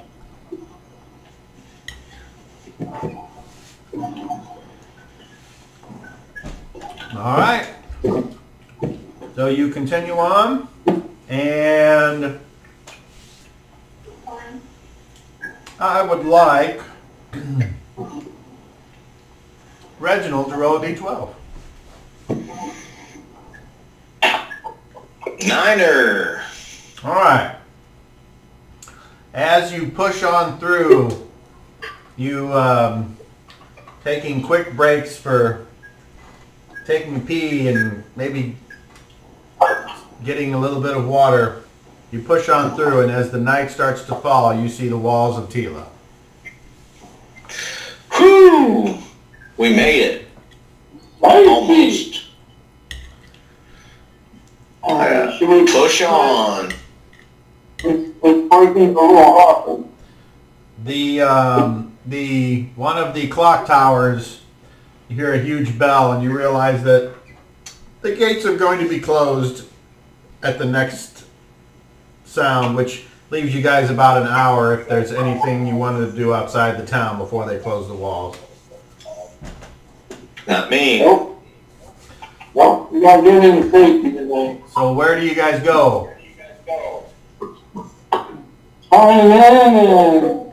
I think we should clean up. But I'm not going to stay at the Stink Whistle, fellas. I'm going to find a place that's a little more très chic. Is that the word they use here? I'm down with that. I want a hot bath and get myself ready to go see the priest. So I'll sleep in the barn, I guess. Don't worry about that. I got you, bud. We'll get some rooms if that's what we need. Wait, somebody, you got a place, right, Pig? Yes, We can't all stay at your place, though. It'd be awful crowded. Yeah, let's get some comfort. So where do you guys go? Oh, closer to the end of town that has, like, the running water and Okay. Do little. do any of you have city familiarity? I think our ranger does. I have urban survival. It's not the same. Okay. So in other words, what that means is none of you know where to find the Hilton. So you go and look for one, and you may or may not find one. You do come across a place though called the Shaved Gnome, and it appears to be nice from the outside. Or you ask and someone tells you, no, you want a nice place. You want to go to the Gilded Lion. And that's down this street here. It's down Aka Street. Make a left and look for the large pointed roof building with the golden sign above the door. So you've been told 2 places. Well, are we wanting to go super fancy or? Yeah, I'm ready for some pampering. So as you walk past the shaved gnome, you look up at the sign and you see that there's some thing up there that appears to be a gnome that's all shaved, and he's doing this. And someone behind him's like holding the mug out, and another gnome's behind him holding the watch going. And you walk past that and you go down Aka Street and you see the building I described, and it's got this huge statue of a lion out front. And as you get closer, you can see that it's just a wooden thing that's been painted with gold and it's flaking off a little bit. And the front door has, like, it's nice and looks sturdy, and the place looks inviting. It's got open windows and you can smell food as you approach, and you hear the sounds of laughter and music. Ah, yes. So you open the door to the place and you're immediately met with the smell of people and ale and bread and cooked meats, and the sounds of several, like a band playing off to the left, and it's lots of people are in here. It's pretty crowded. It must be a really nice place, or something's going on. There appears to be some space up at the bar, but there's also a table that's kind of in the middle. All the outer tables seem to be taken. So if you wanted... Oh, somebody's echoing. I think we should secure some rooms, see if they have any before we decide. I'm going to look around for someone who looks to be in charge, or one of the barmaids, to say, hey, who do I talk to about a room? You see pretty hefty, chunky elf. You've never seen a fat elf before. And wow. He's behind the bar, and he's very tall as well. He's like 6'6". It's crazy.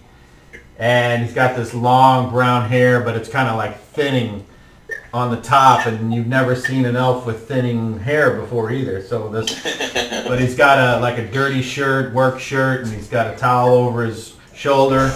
The music's over playing on the left, and as you look over, you see like 3 humans that have their buttoned up doublets on, and one of them is hitting the drum with his hands, and another one is playing what appears, it looks like he's got his lute on his lap, and he's sitting in a chair and he's playing it looking down at it instead of holding it up. And then the third one's got some kind of thing that he's hitting with these other sticks, and it's making percussion sounds.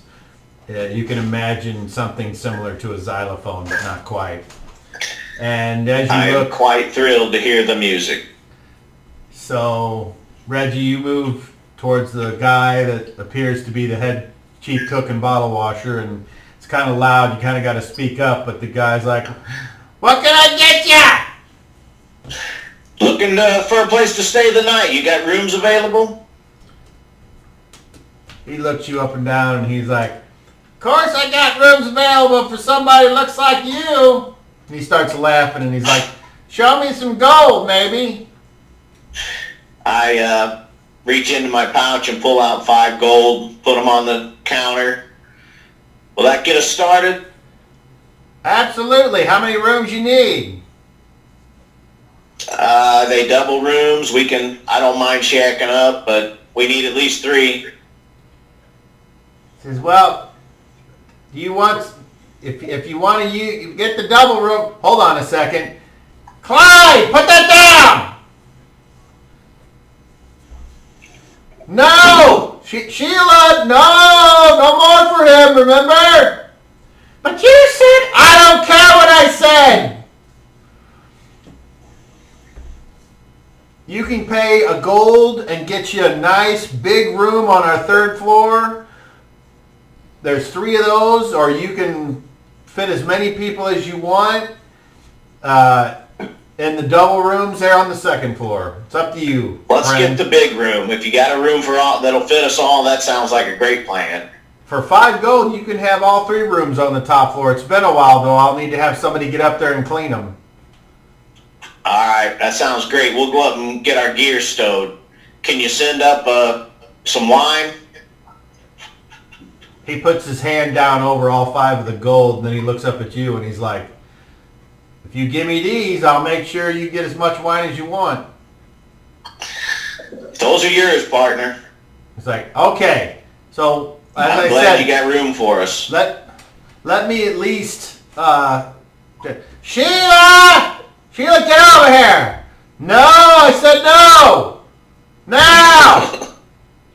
You guys see this, I don't know, kind of a middle-aged human lady with gray sparkles in her hair, imagine like she was like a good-looking witch. She got a big nose, but not a wart or anything like that. Her teeth are fairly straight, and she's like, what's up? You called me over for these guys? He's like, yeah, they want the 3 rooms at the top. And she says, oh, for the love of the blend, now? Hey, look what they gave me. And she's like, oh! Okay, well, can you guys give me a few minutes to tidy up? Sure. I'll tell you what. Why don't you go over, you see that table there in the middle? Take that. Put all your stuff that you want. I'll send somebody down to take it up there, unless one of you wants to accompany me to make sure it all gets... Now, there's 3 rooms up there, so you'll have to pick... And she goes, so there's 5 of you, so that one of you all will get a room for yourself. I'll let you guys fight it out, huh? So he just kind of winks, and she scurries off, and she, pulls Shadrach for some reason by his arm over to the table. And she's like, here, put all your stuff here. Sit down. Reginald, Yeah. I'll help her carry the stuff up because we have a lot of. I'll take my stuff up when I'm ready to go up there. Yeah. No need to. We'll just make the decision. I don't care. I mean, it's possible. I'll take it. I may need privacy.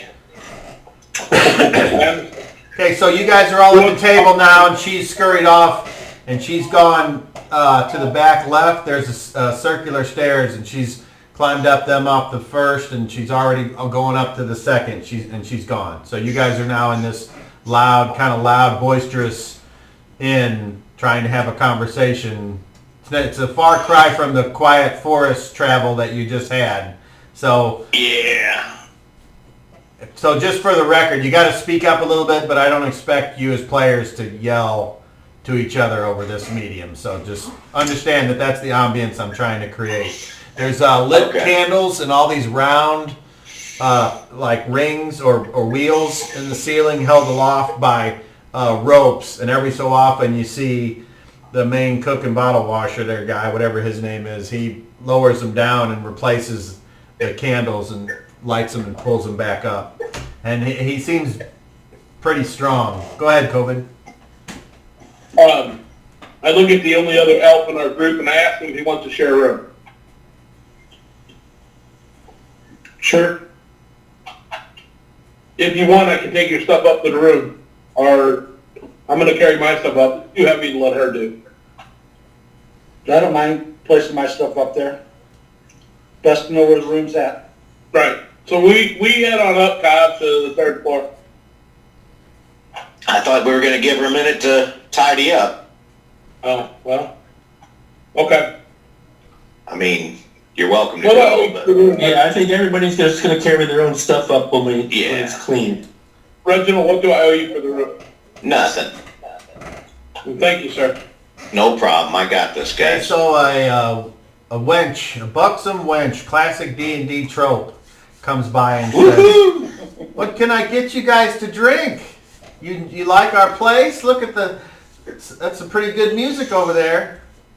I love the music. It's wonderful. And we've got a cask of wine coming. Oh, very good.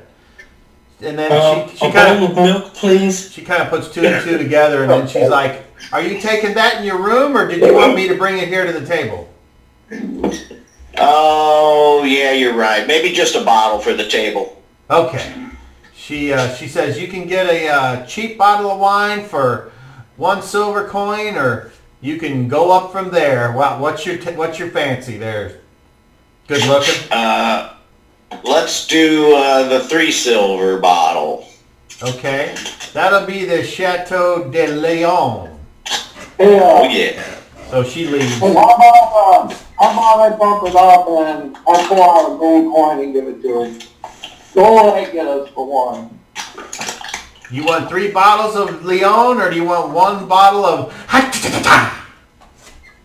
Yeah, 1 bottle of that. All right. So she. All right. She leaves and comes back with a bottle.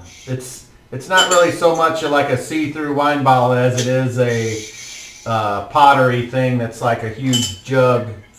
And she puts 5 wooden cups down on the table, and she sets the wine right in the middle and and she says, "Thank you very much. Enjoy your stay here at the Gilded Lion," and she heads away, leaving you all to do whatever you want to do for this time. Let's pour some of that wine, Tamar. Yeah, I pour some in all the glasses and I'm like, well, here's to making it back. Cheers. Not dying to a demon. I would like all of you to make charisma checks, please.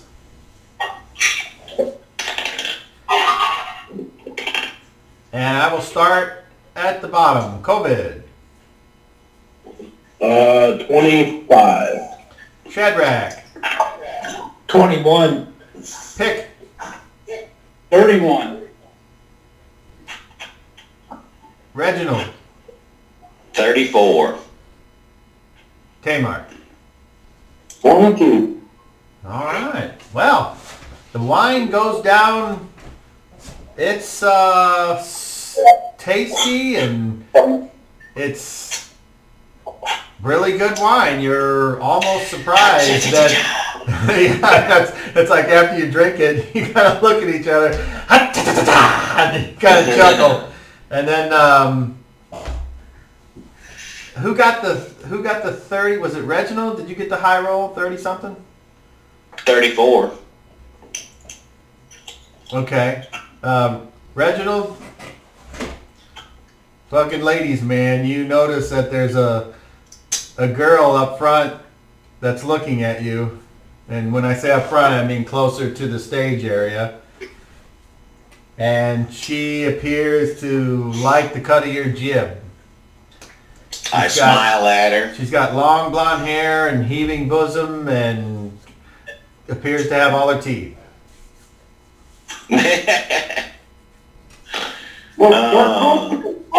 But she had all of them. I will walk over and talk to her. I see. Excuse me, my lovely lady. I realize that I am filthy right now, but I couldn't help but notice your beautiful hair. I just wanted to come over and say hello. I'm Reginald. She kind of looks up and bats her eyes, and she says, "I am Egret. Nice to meet you." Pleasure to meet you too. I've been on the road for weeks now. and I am ready for some relaxation and a hot bath. She says, well, I'm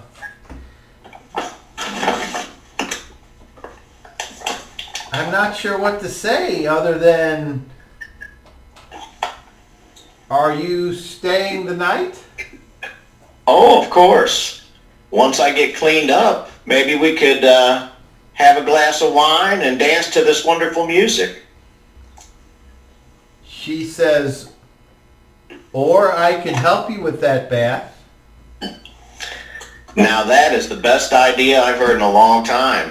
And just then you see the Sheila come down the steps and she walks over to the table. Now you can't hear what she's saying to them because you're up front, but she is telling everyone else, okay, I did the best I could on short notice, but they're ready to go. They got fresh water, empty, the chamber pots are all there. I didn't see any live fleas or rats, so you should be okay. So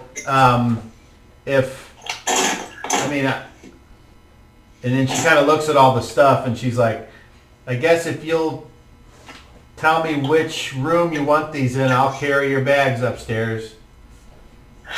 Egret, I think that's my cue, darling. Will you join me? And I put my arm over her shoulder and start walking toward the stairs. Okay, so meanwhile at the table, Sheila's trying to grab some of these things and they're kind of heavy, but she's like, okay, so whose is this? And she's got like Shadrach's bag. She's like, whose is this? Can't hear you. No, she doesn't. She doesn't have my bag. She doesn't take that from me. No, I don't. No, she doesn't take anything from me. Okay, then no, I'll carry my own stuff. I'm fine. She grabs the Pick's backpack and she's like, okay, who's this? It's mine. Okay, if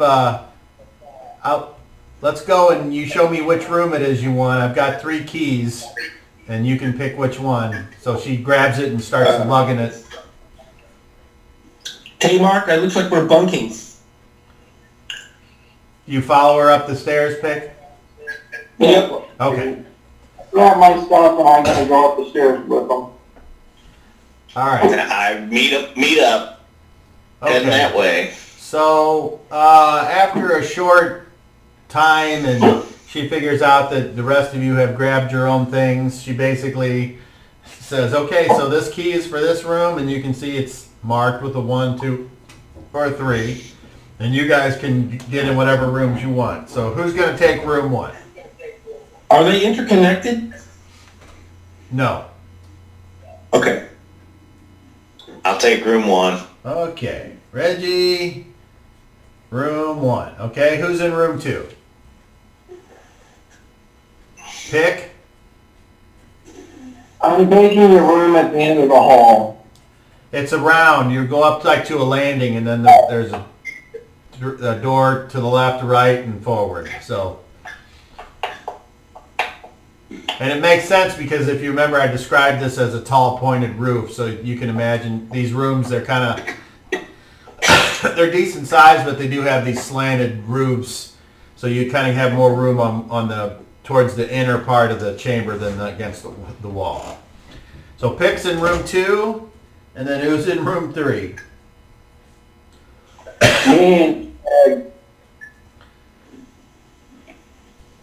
Colvin, which room do you want? He's in 2. Okay. Okay, so apparently Reggie, you're in there with this Egret, and she says, if you want a bath, we'll have to go down all the way to the first floor and go to the water closet, but is there anything you want to do before we go? Oh, yeah, and I lean in for a little smooch. She kind of puts her hand up and she's like,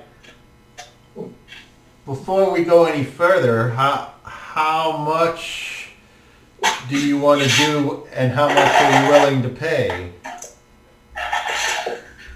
Well, I don't know what your going rate is, but I thought maybe we could start by helping me get out of this armor. Well, let's make it And easy. by the end of the night, we could share the I was bed. going to say, if you want me to stay all night, if you can give me 3 golden coins, I'll make it worth your while. That sounds like a great deal, Egret. All right, so you and Egret proceed to do whatever your dirty, filthy mind wants to do, including the bath. And then if you want to go back downstairs for food and entertainment, you can do that as well or not. If anyone else wants to do anything other than the standard things that a normal person would be doing in an inn with entertainment, you will have to tell me. And I see Coben has his hand up, so go ahead. I dump my gear. I tell Fit, why don't you just hang on to the key? I also dump Rise's gear.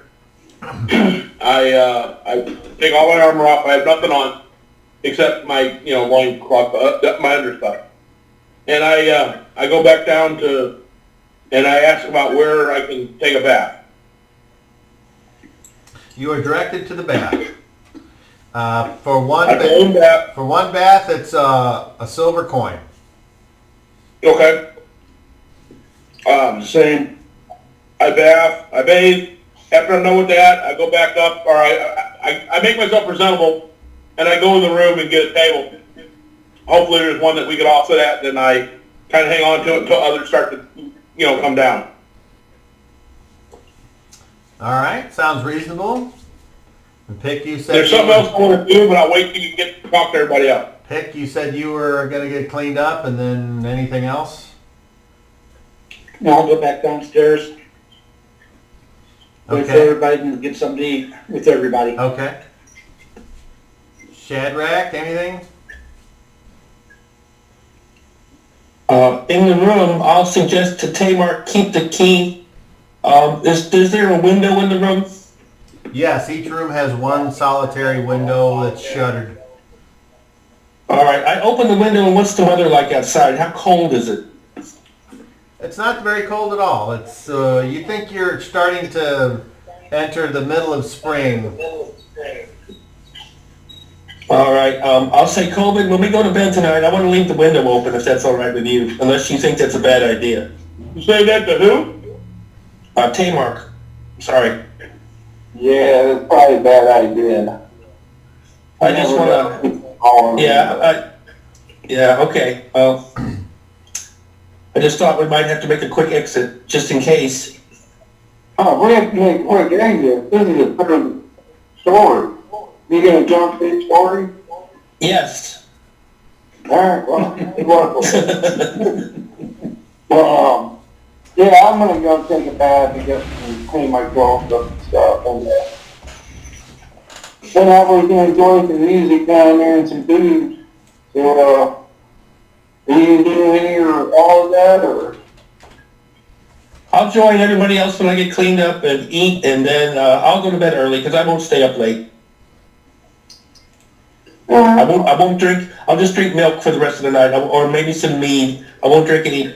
Not a bad. No thank you.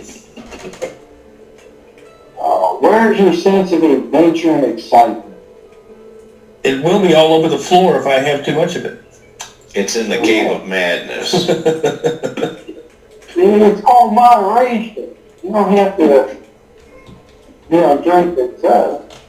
Well, I'm not used to drinking a lot, so I don't want to make a fool of myself. I don't want to do that. All right, so we'll just kind of skip, unless you wanted to have a private conversation, you're all down at the table getting some food. Yes, Coben. When the gentleman that's playing the lute gets to a point where he's taking a break, I go to buy him a drink, and I ask him if the lute's for sale. I have a friend I'd like to do with you as a gift. Oh, let's see. Make me a charisma check, please. At disadvantage. Disadvantage. I had 28 for the first one. Ooh, a natural 20 on the second one, but that don't count, right? Because it's just disadvantage. Okay, so he looks at you, and he kind of. I'm cleaned up. He gives you I'm cleaned up. He gives you the look that you've seen given you many times. You're basically driving while black. So you're not guilty of anything, but there is an obvious bias against you because of the way you look. You are unusual looking, and the fearful will be afraid. But he said, that small elf that runs this joint. he says, it might be. Make me an offer. I don't wish to. I don't know what one of those costs, so I don't wish to upset you by making an offer that would be too low. Can I start at 10 gold?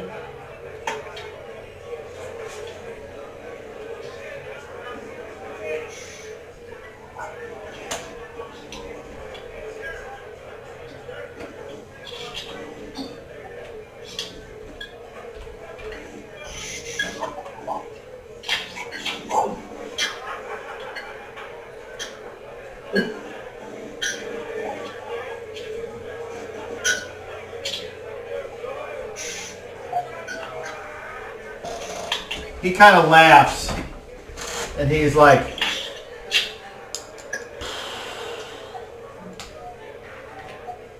you're not very good at telling jokes, friend. And he kind of takes his thumb and goes, "Feel like this work." He says, he kind of leans back and he plays a quick ditty.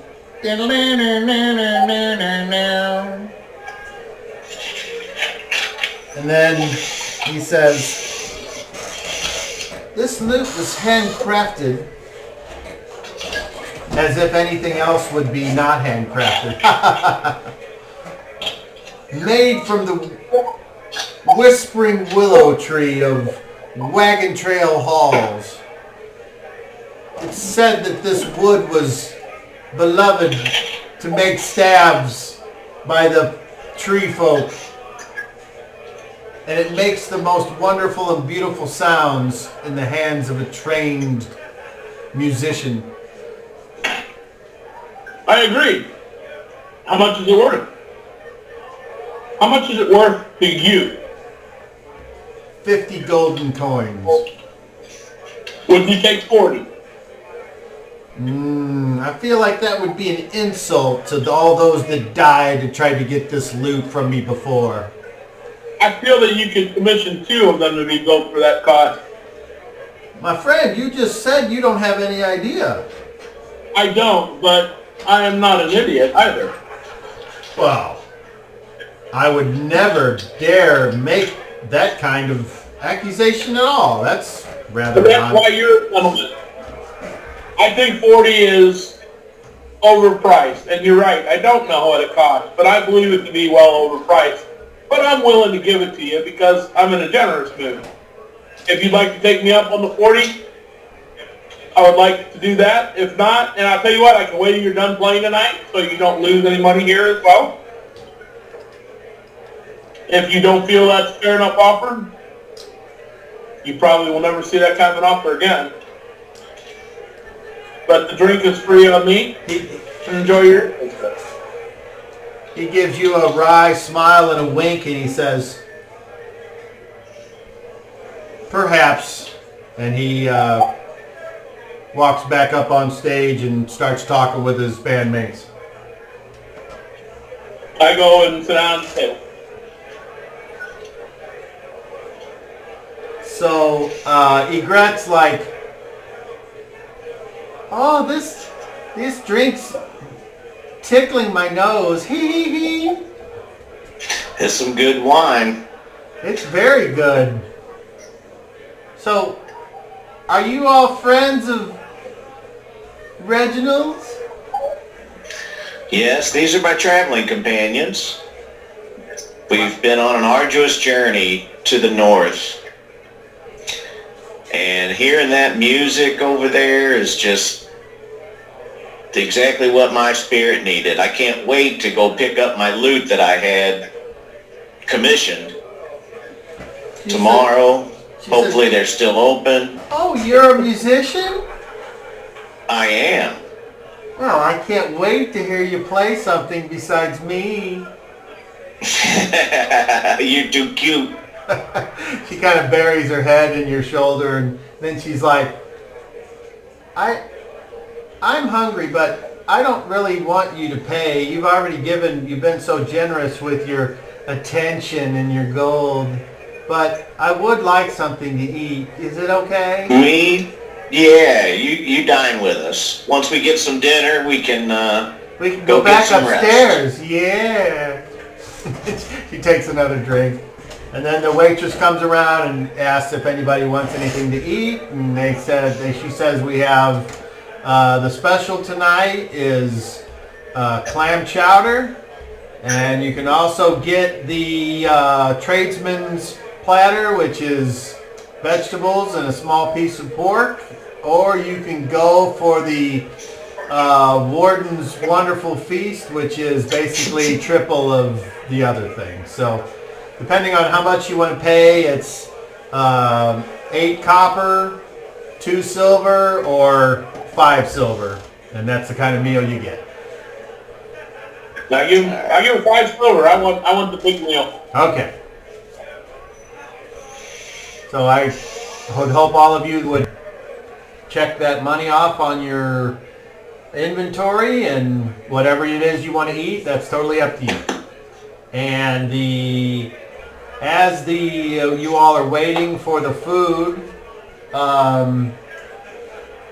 even without rolling, all of you notice that there appears to be a card game going on the left of you, a dart game going on the right of you, arm wrestling behind you, and some game that you've never heard of involving dice going on in the far right corner off to the side of the thing. So if any of you wanted to take part in any sort of games or activities, you can do that as well. The night is yours to relax and recover from your adventure. So, and if no one wants to do anything in particular, then we can skip ahead to the next bad thing I've got planned. I'll just go to bed after I eat and wish everyone a good night, and I'll see you in the morning. Same here. Once I finish the meal, I will invite Egret to retire for the evening. Yeah, she's already pulling your arm up there. All right, here we go. Hey, Reginald, Yes, sir. you won't regret Egret. No regrets, man. Regards! Not even one letter? Okay. Okay. So, I guess no one wants to partake in any of the other things. So you eat, your bellies are full, you had a long ass day, and you go and retire. Or do whatever. Yes, on my way out, I go to room 3 and knock on the door. Room 3, that's Tamark and Shadrach.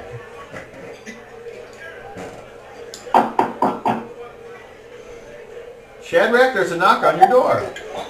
I answer the door. Yes? Just the person looking for. Uh-oh.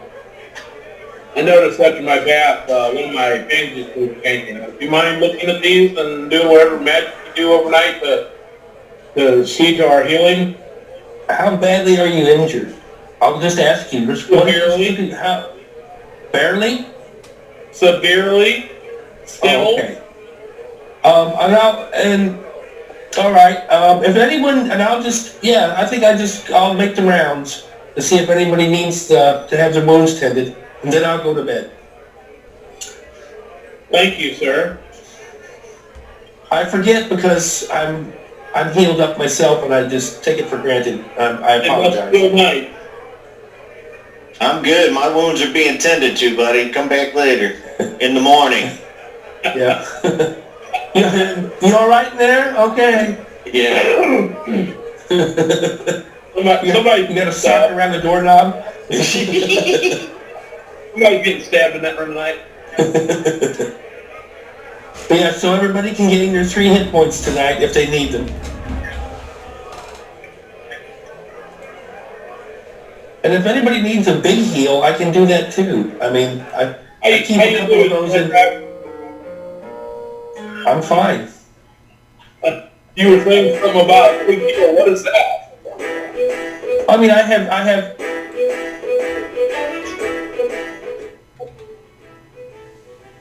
have healing spells that I keep just in reserve. Oh, I could certainly benefit from something of that caliber, sir. Well, I'm glad you offered.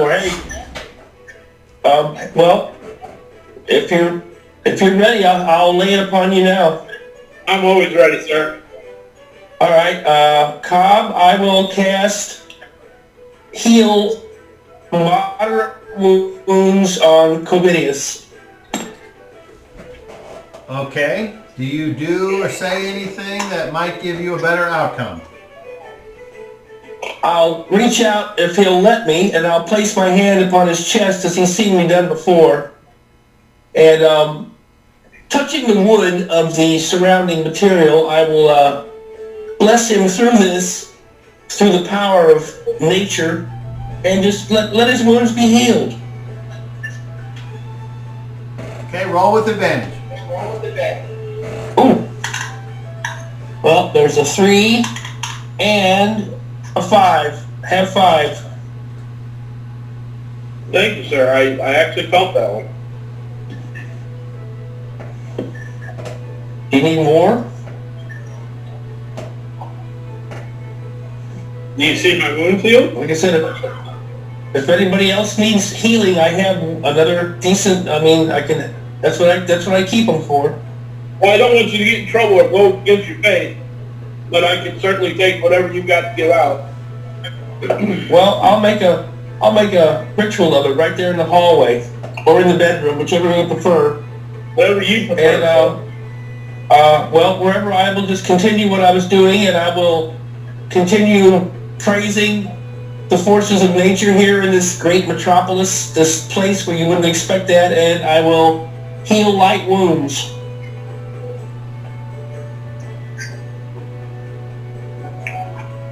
Watch this be better than the moderate. 3. Take 3 points. Thank you, sir. And I go to bed. Dang it.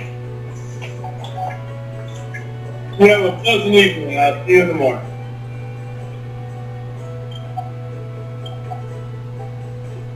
I go to bed, I want to pick one spot on anything before we go to bed. Alrighty. Same for me. See, I didn't know you were that badly hurt. And I just, Yeah, ever since Dang I it. first started. I could have healed you a couple of days ago. Dang it. I didn't hide the fact.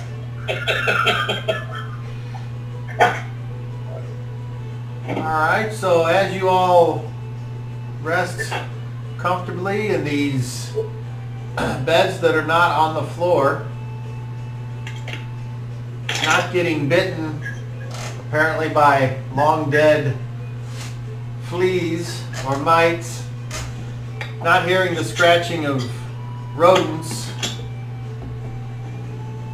you all wake up regaining 3 hit points as the druid checks in on you.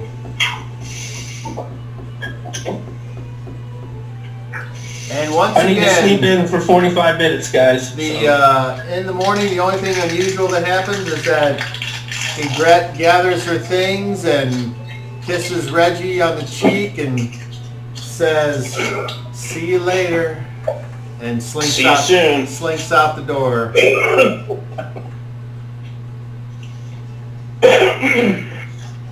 So the rest of you wake up, and do you take all your things from the room and go downstairs, or do you just go downstairs? I put on my nice clothes. We gotta go to the temple real soon. Yes, we do. Yeah, right away. So are we gonna come back here to stay, or are we gonna just, well, okay, yeah, let's So- just leave our stuff here and go to the temple. This conversation is happening outside of the rooms. As Shadrach mentions this, he also says, "I need to pray for 45 minutes," or whatever it was he said before. So, Yeah, lock up your rooms, get whatever gear you want to take with you, but yeah, we need to definitely go to the temple. Yeah, let me sleep in for 45 minutes and we'll go. I need to stop at my place on the way back. So whenever I'm done doing my praying, we can go, I guess, or whatever you want to do. That's fine with me. okay, if any of you wish to partake of the day-old bread and cheese, if you want something to eat in the morning and some weak beer, that'll be 5 copper pieces for something in the morning, or you cannot do that. I'll grab a bite while Shad is doing his prayers. Me too, but I pay for everybody. And I saved some for Shag, 'cause I know how he likes it. Yeah, give me a bag, give me a doggy bag, a druid bag. Give him the druid. Bag of cheese. Bag.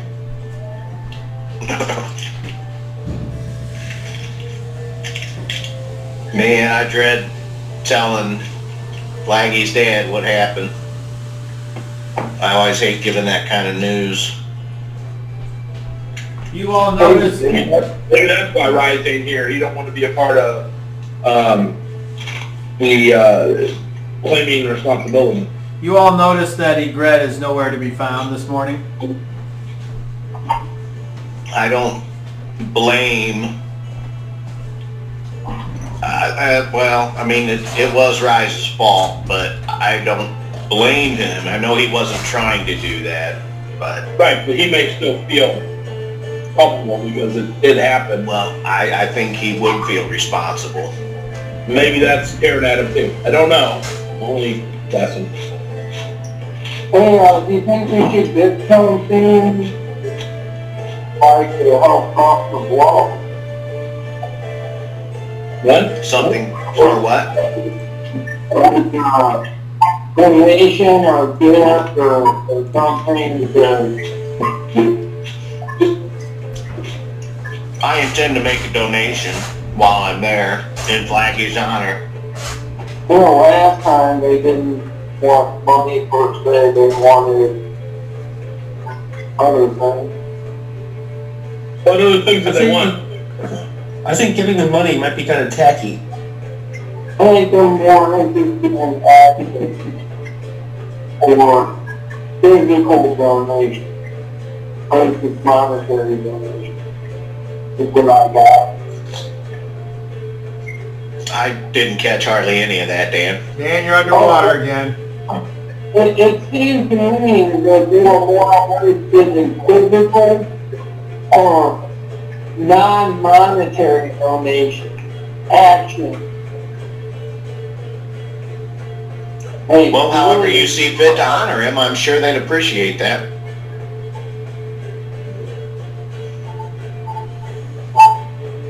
I mean, it's not sufficient to say, sorry, we killed your kid, here's 5 gold.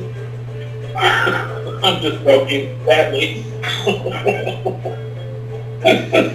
Yeah, I guess, you know, as you guys bring it up, maybe a donation is not the best course of action there. But that's church.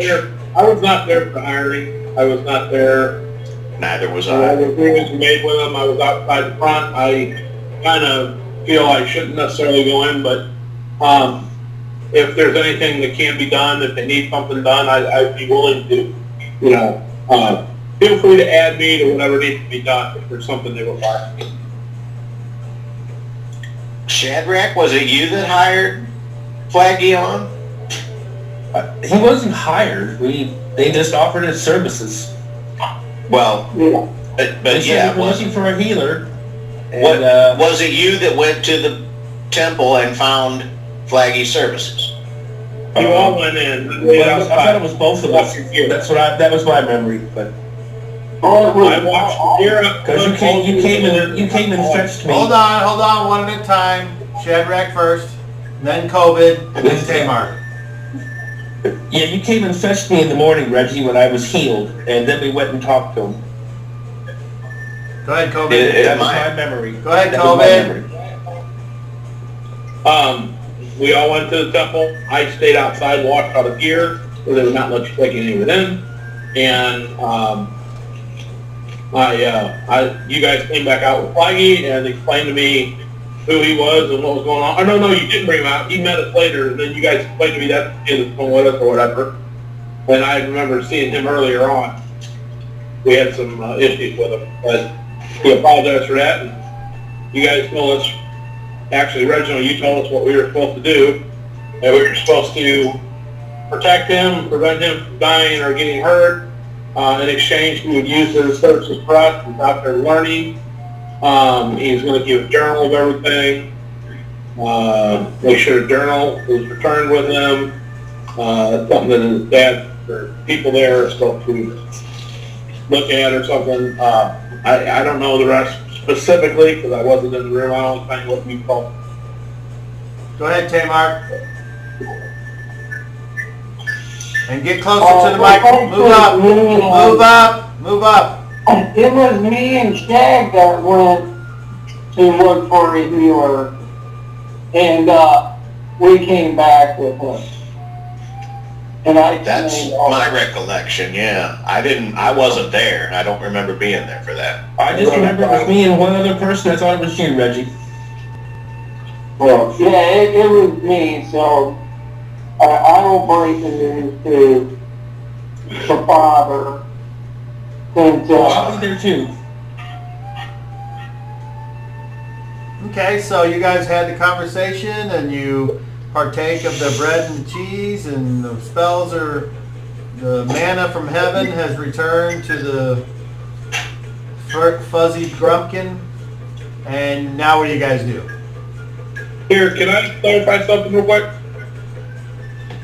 Tamar, Nick, and Chad go to the Temple of the Blend to hire a healer for us. They come back with a 10-year-old boy named Flaggy. He is supposed to be a healer. We will see. Sorry, that's my word. Reggie practices tightrope walking. I teach Tamar how to use it. Then it goes on after that. So apparently it was Tamar, Nick, and Chad to go to the Temple of the Blend to hire a healer. Isn't note-taking cool? Why didn't I do this all along? It does come in handy. You were off looking for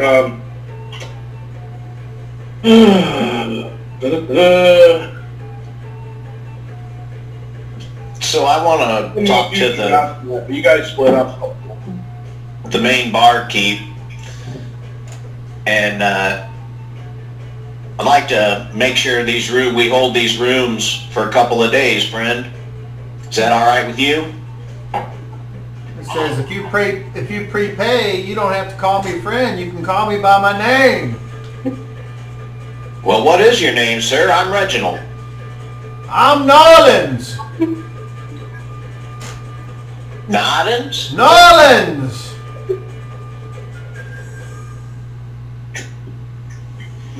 Well, I'm pleased to make your acquaintance. The room was quite comfortable. Just don't let nobody go up there creeping around while we're gone. We'll be back later. That's what the keys are for, my friend. And then he says, Got it right here. how many days you want to rent? I can give you a weekly rate if you want to save a little something. Yeah. I What do you got? can give you a monthly rate if you want to save even more than that. Let's just stick to a week first. Okay, all 3 rooms? Yes, sir. And with the same level of courtesy?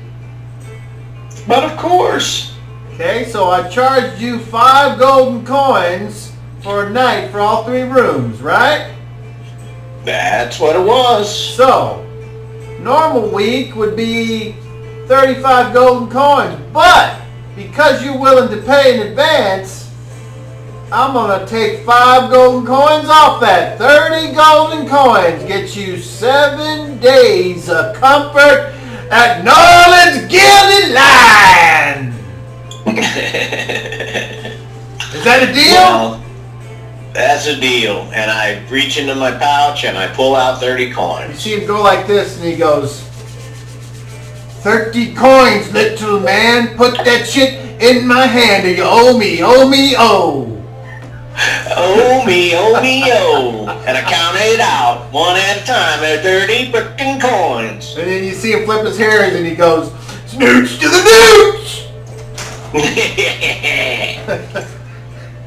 He says, anything else special you guys might need help with?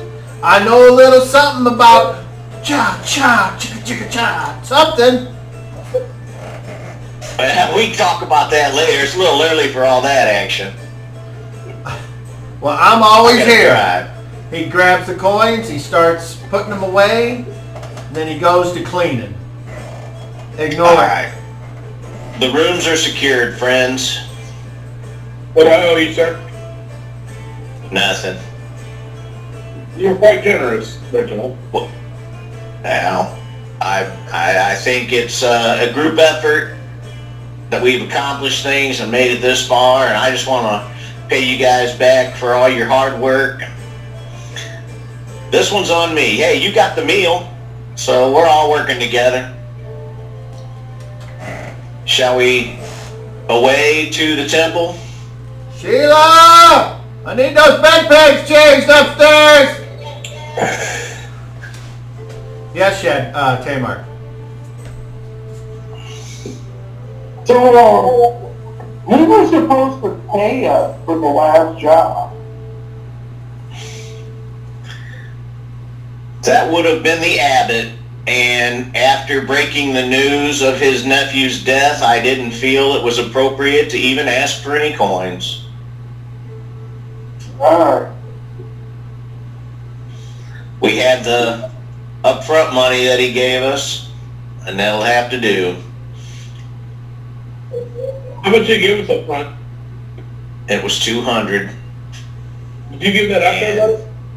I was going to, and you were like, oh, well, what's that, a paltry 5 gold each? That's hardly even worth taking a job. 200 gold is not 5 each. What did you say? Because there were 7 of us at the time. You just said he gave us 200. Did I misunderstand that? That's what I remember. Well, that wouldn't be a couple gold. Well, you blew it off, and you were like, why are we even doing that? That ain't hardly worth the time, and blah, blah. Well, I thought he only gave us When I had the a whole job, I was amount. paying a lot more than that.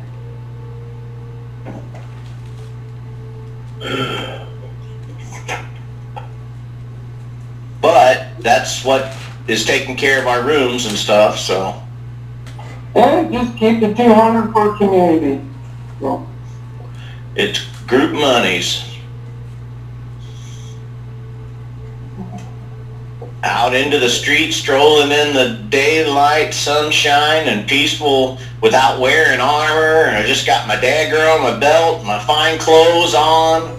I'm feeling good, man. Strolling down the street. You're feeling good when we're about to go break this news to the guy's dad, huh? Yeah. I feel sad about Flaggy, but I made it out with my hide intact. So I gotta feel good about something. Well, Am I to assume that everyone else is all armored up and carrying their weapons and all this shit? yeah, I'm carrying my normal load. Yes. Dan, I can't understand you when you sit back from the I'm carrying my microphone. normal load. So, So you look like you're suspicious because you're wearing all this dark clothes in the middle of town, and you got your mask on, right? well, no, I got my hood off. What about you would not be suspicious looking?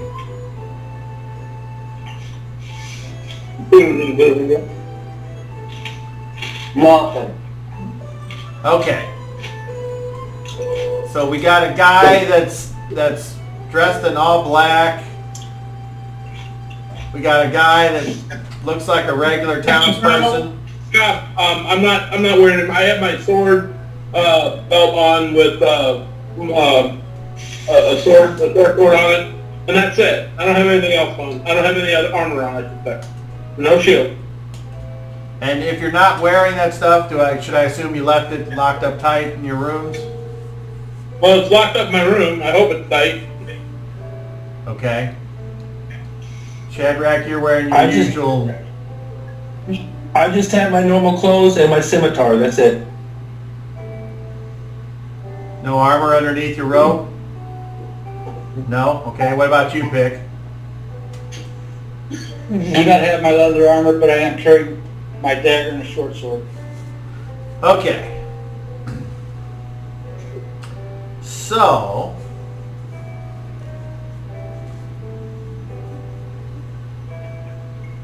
I would like all of you to make charisma checks, please. Tamark, make it a disadvantage.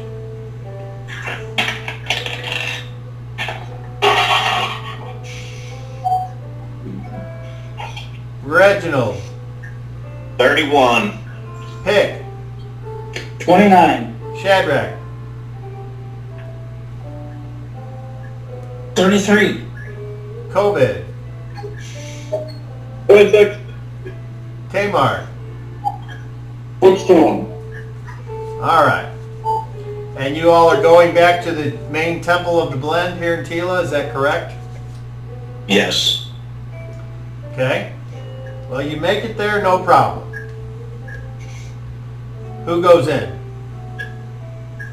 I go in. I'm going in. Dan, I'm not trying to make fun of you. All I heard was, I'm going in. you are? Yeah. Okay. As I seem to remember, we should not carry our weapons in there. So I remove my weapons and leave them with whoever it is that was taking care of them this time. Well, you'll have to be more specific because apparently no one's volunteering. Come on. Sorry, I had my mic off. I said I'll stay out there and watch the weapons and any gear that doesn't go in. Okay. Right on. Okay, so the four of you, do any of you have, well, you walk in the door and you come into this temple. It's a large open area. And the first thing that happens is one of the acolytes there comes over and he looks you all up and down. Does he see any weapons on any of you? I have a dagger on my belt. If he sees any weapons on any of you, he politely asks you to remove them and either leave them in the antechamber or outside of the temple. I will remove my dagger, step outside and say, hey, COVID, you were right. They don't let you even bring a dagger in here, man. No problem. Sent in. Shadrach, do you have a staff? No, I brought my scimitar and I figured I left it with COVID when we first went in because he said he was going to stay out there Well, with the weapons. If you didn't, you do now. That's fine. Not an issue. Sorry, yeah, okay. Not an issue. Sorry. All right. So the four of you walk in, and so he says, "Thank you, gentlemen. What may I help you? Are you in need of solace? A place to contemplate? Do you need advice? Did you come here in need? What may I do for you?" We need to talk to the proctor. This is the proctor, right? No, precept. Precept. We need to talk to the precept. We need to talk to the proctor. This is important. The precept. I was told it was proctor. That's what I wrote down. But okay, the main guy.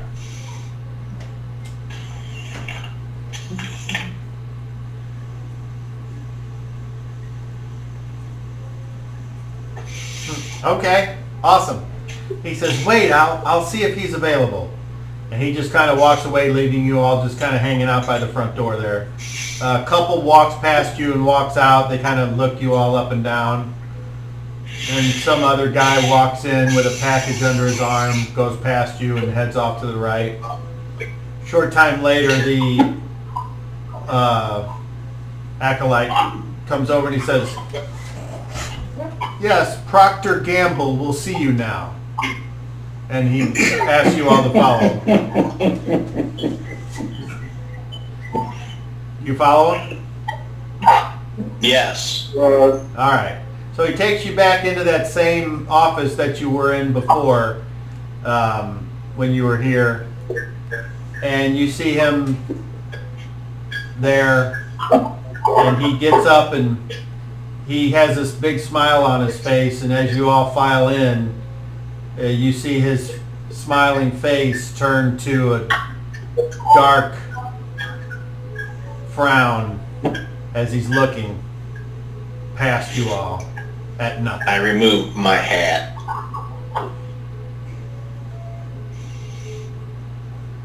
Gentlemen, what may I do for you today?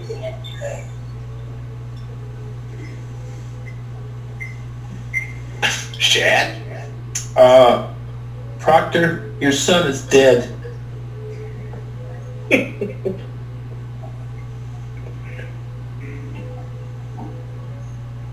He seems frozen.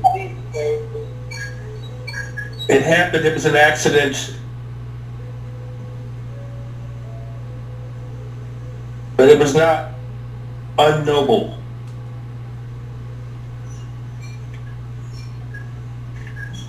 Where is he? And we deeply regret. I can tell you where his remains. We buried them, and I performed a brief ceremony, and we can show you where his remains are. There was very little. The nature of his death was quite tragic. Tell me what happened. He was smashed by a large boulder trap. It was not his fault. I noticed that there are two of you missing. Did they fall as well? One remains outside, and the other did not return with us. He was partially responsible for Flaggy's demise, and again, it was an accident. It was an accident of passion. There was nothing evil about what happened, but it was an accident, and it was a bad one. And we came here to bear you this news. I would like all of you to make charisma checks at disadvantage, please.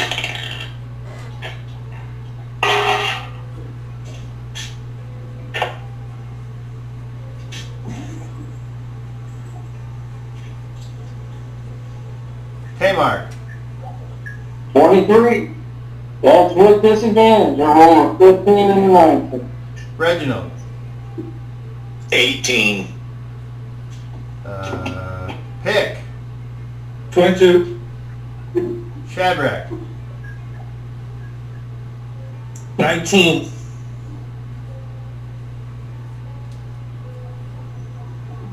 The proctor puts his head in his hands on his desk.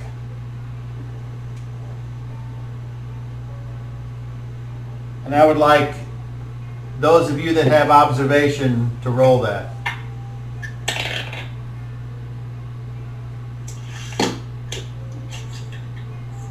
Apparently it's just you, Pick. 35. 35. You saw a brief, just like this. And you hear something click behind you as if coming from the door. And he turn around. He looks up and you can see his eyes are like he can't believe. He's got that Tucker Carlson look where he just can't believe what he's hearing.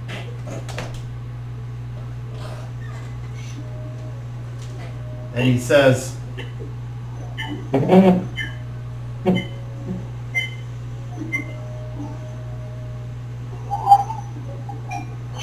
my son is dead.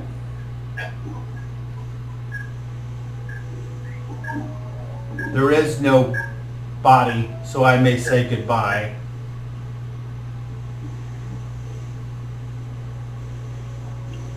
Have any of you ever lost a child? No, sir. No, but I have lost my family. I've lost all of my family. And I know this may be of no comfort, but I would like to try to do something in his memory. His head snaps towards you as you talk, cutting you short. And he pounds his hand on the desk. Bam!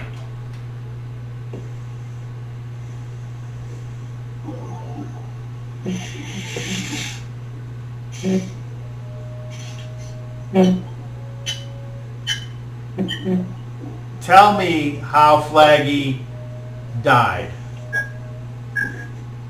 Be specific. So, the one that we called Rise, when we found the prisoners, which he was taken captive with them, decided to run off ahead of us. And it seems, for whatever reason, he thought that was a good idea. And he tripped a trap, and this giant boulder landed on both of them. He was off to the side, so it didn't directly hit him, but he was carrying your son. And it landed directly on your son.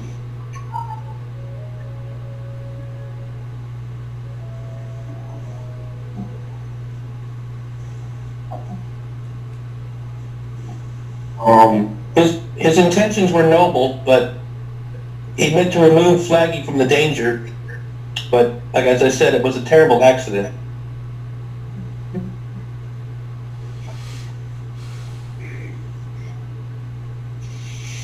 I don't know if you all are telling the truth. I would like to think that you are. But I'm not going to subject you to any type of magic that could divine the true or falseness of your statements. If I was to cast any spell at all right now, I feel like it would be in anger, and though my son may be gone, I will not act in a way that he would disapprove if he was alive, or that I would be setting a bad example. Because I have not only my son, but an entire flock to watch over.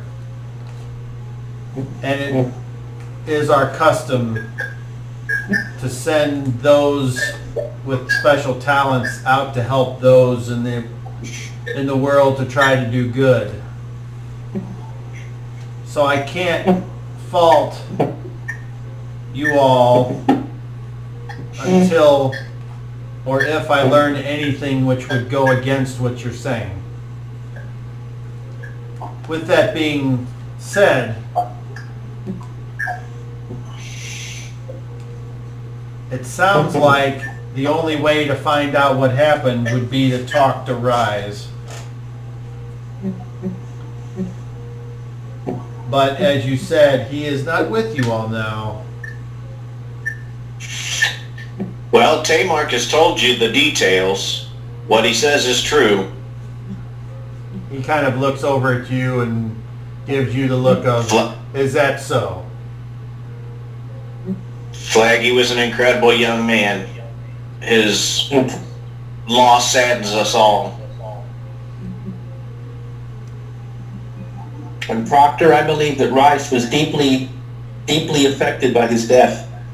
And that's why he's gone missing. You there, bounty hunter.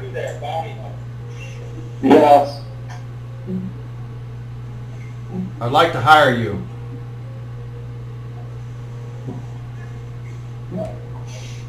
Do you still take gold for your services?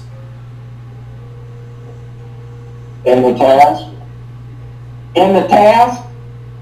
He kind of gives you the look of, really? Define right. I just need to make sure that it's clear. Let me be crystal clear. And you guys hear a bell town. Bong! Indicating an hour of the day.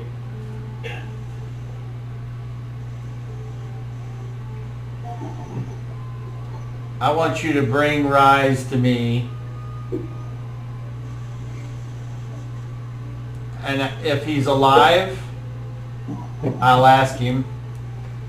And if he is dead, I will ask him. But considering that you all traveled with him, and if he was a friend of mine, I might do whatever I could to make sure that he escaped justice.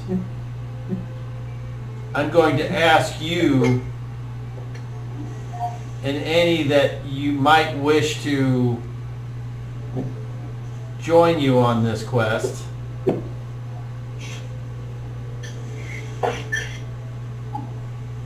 to agree to a little motivational touch of the blend. Yes, Tamar. So, how does a contract work then? Do I have him sign anything, or is it just a word of mouth for something like this with the bill? Usually it's just a contract, So he signs something? as does the person who the other party would as well, which would be you or some other bounty hunter. But he seems to have something else in mind. Yeah. I'm sure. So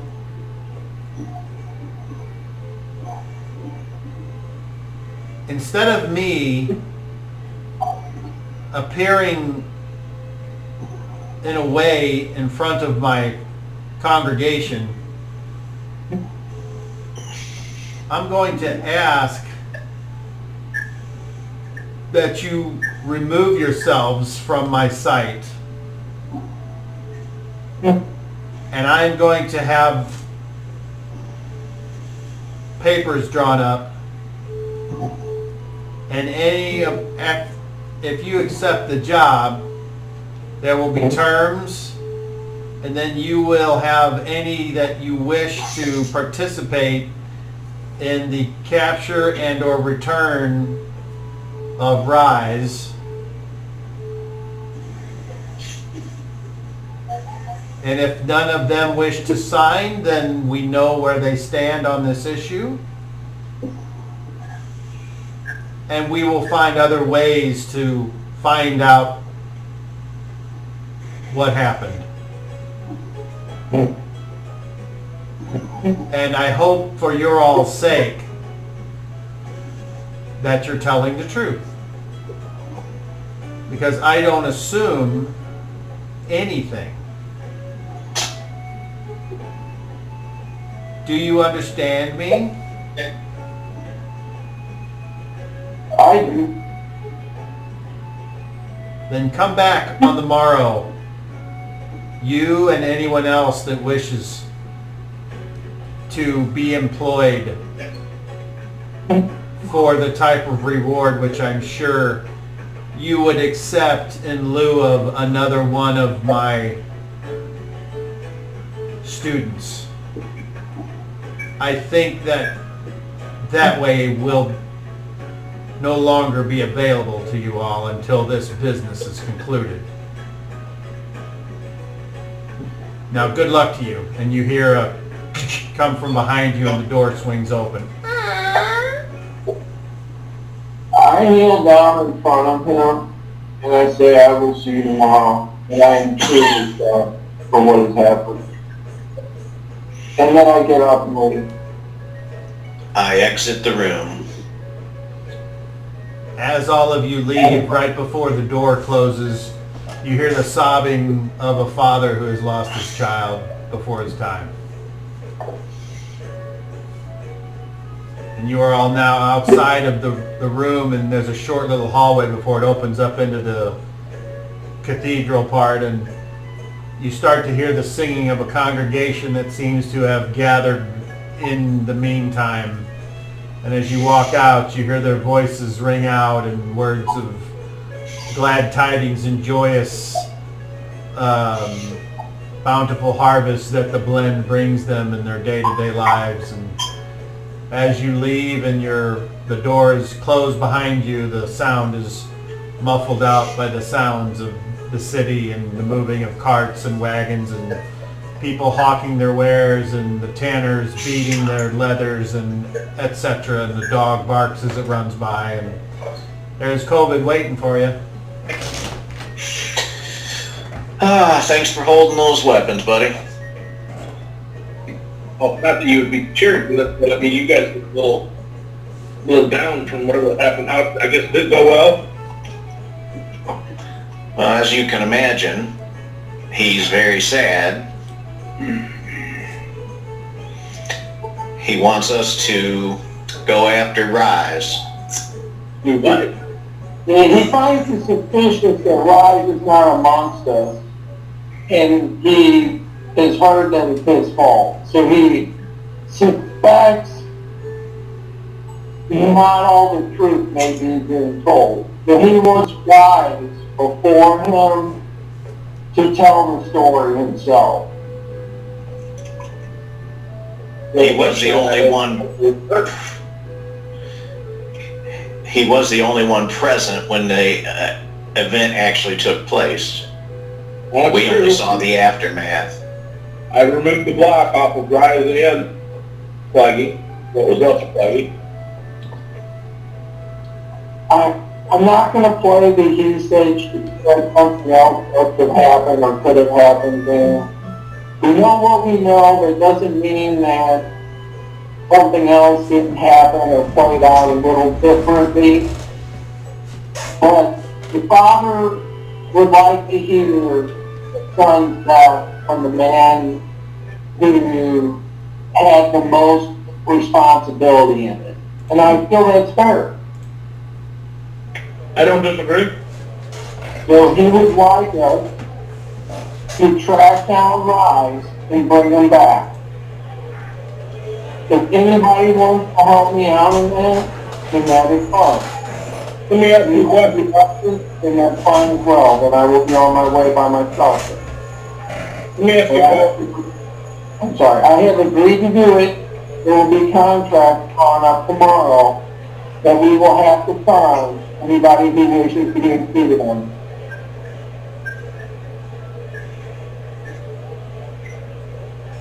I'm done. Let me ask you a question. We all know how Rise is, especially how he's been lately. Let's just, I don't think it'd be too far off to suggest, what if he decides he don't want to come back and face this guy? Then what? So I'm known for bringing people in alive, and I intentionally will be making something stronger than evil to drug him with. So that we can keep him alive and bring him back. What if you accidentally kill him with this stuff? Well, I'm sorry, but it's not intentional, and it does happen sometimes. It's not happened to me yet, but it's a possibility. But the proctor said, or the priest said, that he can talk to them dead or alive. Pick, did you want to say something? Pick, did you want to say something, or am I miss? Go ahead. Yeah, I was. Go ahead. I was waiting for everybody else to finish. No, go ahead. Your turn. You're up. Double crossing, disappointing the Can't church. hear you, man. Yeah, I'm sorry, I can't hear you. Disappointing the church is worse than crossing the guild. Keep that in mind. But to continue with the conversation I was having with you, okay, let's say he says that you said you're just going to make a stronger, whatever. And then you were saying how, sometimes it kills people. And then the last thing I remember you saying, or I heard you say something about he wants him dead or alive. I got a problem with that. He said that he can talk to them dead or alive. So if he resists, and he winds up down in the process, then he can still talk to them. That's not my wish, and that's not my intention, but I mean, it's only fair that he comes back and faces the consequences of his actions. I mean, he ran off, somebody died from it. He wants blood. It's not fair, I don't know, it's not us to decide, but, he shot my guild, so, that is my contract to pay. It's good. If you choose not to come, then that's your choice, but, I'm See? accepting it. I think if we can find him, then perhaps we can talk sense into him and he'll join us and come and speak to the Father to tell him what happened. I hope that's the But- case. I really do. But COVID, your concerns are definitely well-founded because he's a mighty warrior and I've seen him strike down several foes and I'm dodgy, I'm agile, but I don't know if I could find a chink in his armor. What happens when he says no? Or if he says no? That was my original question. Exactly. It's real simple. What are you going to do then? That's where I have all our weapons designed to paralyze him, knock him out. I'll go along with you, but I'm not signing anything. COVID? How do you feel about that? This is a man you served with. Go ahead, Sean. He's talking to you. I can barely hear him. I don't know what's going on. So the guy wants to question and see what's going on. Is that correct? Well, hold on. Yeah. Hold on a What he has second. to Hold on. say. Pause. I want try again. I want COVID to hear what you said because that might affect the conversation. So go ahead, Pick. COVID, he was in charge of you. You worked for him. How do you feel about that, and what are you willing to do? God, why I can hear you, but I don't understand why you're micing.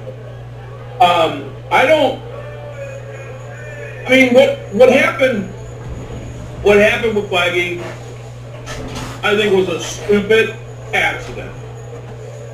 Obviously no one did anything on purpose. Obviously he didn't almost kill himself on purpose. He doesn't kill women and children or unarmed people. That's not our way. Now, I have been away from him for some time, but yes, things are different. I can't tell you why or what happened. I haven't had a chance to discuss it with him. However, I can't believe that would be the case, and I don't think that is the case. Now, if this gentleman wants to talk to him, and I completely understand that, and I think he should come in and face up to it and apologize, whatever's required. However, him hiring someone that may or may not try to kill him to bring him in, I have a big issue with that because the guy just wants to talk to him. Now, I'm all for going and trying to convince him. I will not sign this asshole's contract, and if he by chance somehow comes to death by some potion you use on him, no one here will prevent your death by my hand immediately. He did not say he wanted him dead. He said if you find him and he's dead, I can still get the answers. No, I'm talking about what he said about sometimes this potion that he's making stronger can kill people. If it kills him, then he will follow immediately, and nothing will prevent that. I'm going to make a different kind of potion that's stronger, that works better on people who are more immune to that kind of thing. Things like what I'm using a dwarf. Is there a chance it'll kill him? There's always Is a chance. there a chance? There's always a chance that you kill somebody. There's a Not if chance you talk to them, they want to commit it. I mean, if your way of arresting people or bringing people in is by chancing whether or not they die from a potion you use, I think that's a pretty shitty way about going about it. And I'll have no part of that. I will try to track down COVID, whether it be with or without you. But I agree that he can come. One at a time. Sean's not finished. Let Sean finish. Go ahead, Sean. I think he should come and face the man and explain to whatever Jason, happened. click it. And then I'm all for trying to completely. Go ahead, Dan. So then if he declines, or declines and attack us, then we're supposed to just let him slay us while you try to do whatever. He's not better than I am. I can guarantee you that. I am the best. And if that's the case, and he wants to attack you because we're trying to talk to him, which I think is a stupid, absurd way to look at this, and he'll have to deal with me to get to you. And he'd be stupid to turn his back on me if that's the case. I don't see that being the issue. I think you are throwing things way out of proportion, or I don't know what this guy said to you to get you so riled up that you're ready to go kill somebody over it at worst case scenario, and that's a no case scenario for me. Period. Hold on. Shadrack's we up. don't know why he disappeared or walked off. We don't know what the hell is going on. Shadrack, you're up. Your turn. I believe if we can get to Rice, I can subdue him without any danger of harming him. If Without need any, no, there's no. I could just. If I need can, be, there's a number of things. But I. Hold on, Sean, hold on, Sean. Go ahead, Jason. Finish your thought. It's just, I mean, the things that I could do won't hurt him at all. I'm just letting you know. I could subdue him without doing any harm to him. That's all. That would be That's best. my offer. That's my offer. But I won't sign that piece of paper. I would just think that I gotta believe that talking to him, and he'll do the right thing. That's the whole thing. I'm saying let's not ignore that the man's human and that the man will do the right thing, and assume that he'll do the wrong thing, then go to plans against him for that. I don't think that'll happen. I know the man enough to think that that's not going to happen. What's going on now, I don't know. But we don't know why he walked off. We don't know what happened. We really don't. What if he was under a spell? No idea. K-Mark, you're up. I simply was wanting a backup plan so we could bring him back alive if he decides to attack us without one or more of us dying in the process.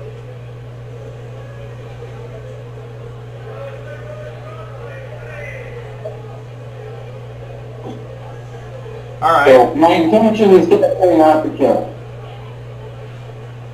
Then I don't want to hear that again. Because you got bigger concerns with me than you do, or you will ever have with him, if that kind of talk continues. And that's that. The sleeping, Please go ahead. the sleeping potion is very effective. You've seen that. He said sometimes it kills. That's what I don't like. I'm not going to take that chance. and he doesn't seem to care that it might kill. And then immediately following that, he said, well, he'll talk to him dead or alive. No care for his life is what would be at odds with that gentleman right there, right? I'll go find him. I'll be glad to help you, or you can help me. I'm not signing nobody's piece of fucking paper. Unfortunately, for me, my last conversation with him was on a negative point of accusing him again of what he did to the boy. So I'm sure he's angry with me, and I don't even want to make him any more angry, and I don't want to accuse him any more of it. We know what happened. It's done. I'm not going to help some priest hang somebody.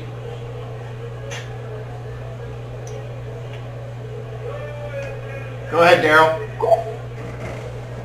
I really don't have much to add. I don't think that he didn't ask for him to be dead. You know, he said if we found him and he was dead, that he could still get the answers he needed. He never said take him dead or alive. So I just want you to understand that, COVID. The priest did not specify that. He said if all we found was his body, that he could still get the truth. He wants to know what happened to his son. I don't think he's looking to hang, rise.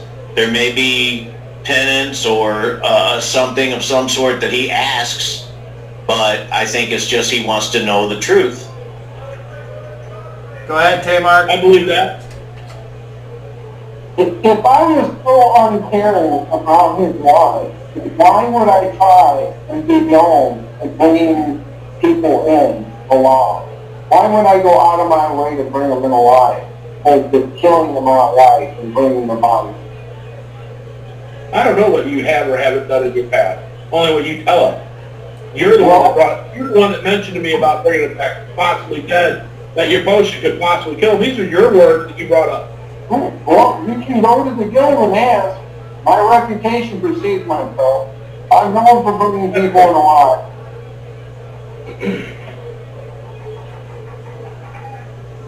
Doesn't change my thoughts or views on this issue.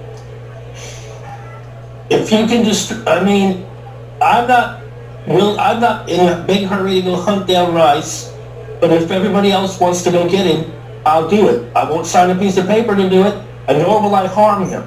There's my conditions. So we're supposed to be back here tomorrow and talk more about this. So, All right, what we'll say is now. eat, calm down, get some food in them, and then we can talk on this tomorrow.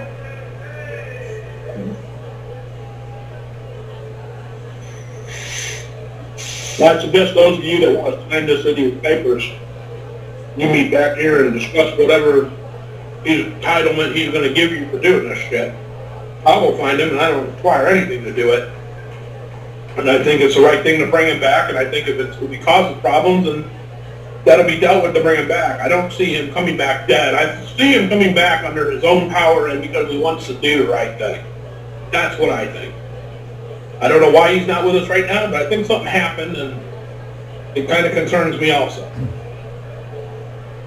Well, my guild requires a contract when I go to track somebody down. That's the legal ramification. So I have to sign a contract dictating what's expected. That's what makes it legal. You do whatever you need to do. Going around and doing whatever they want, vigilante style. I don't require a contract to do the right thing. So you do whatever you need to do, and I'm going to do whatever I need to do. And hopefully we're on the same side at the end of that. If not, I'll bury you shout.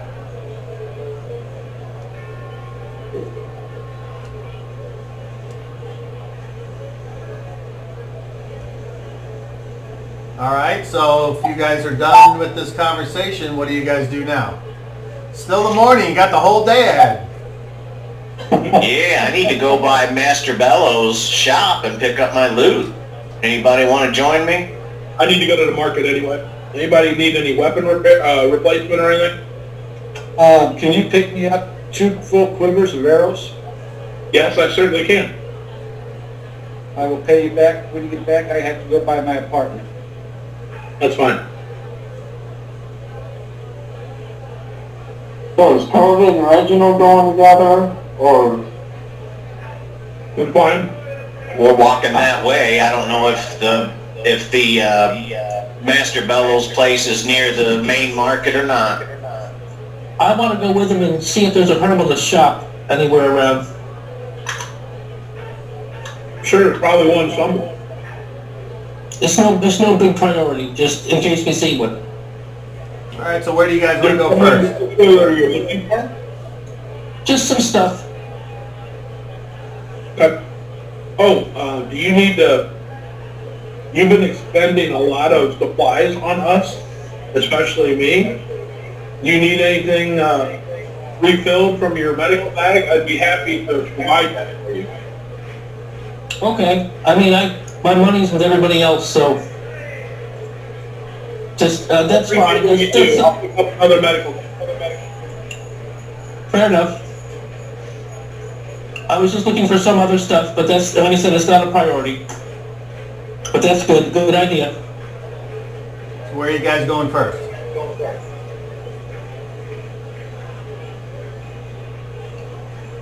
Reginald, we'll do you first if you don't mind just staying together. Yeah, let's just take a walk. I guess we'll see you later, Pick, back at the place, back at the hotel. Sounds good. I'm going back to the hotel.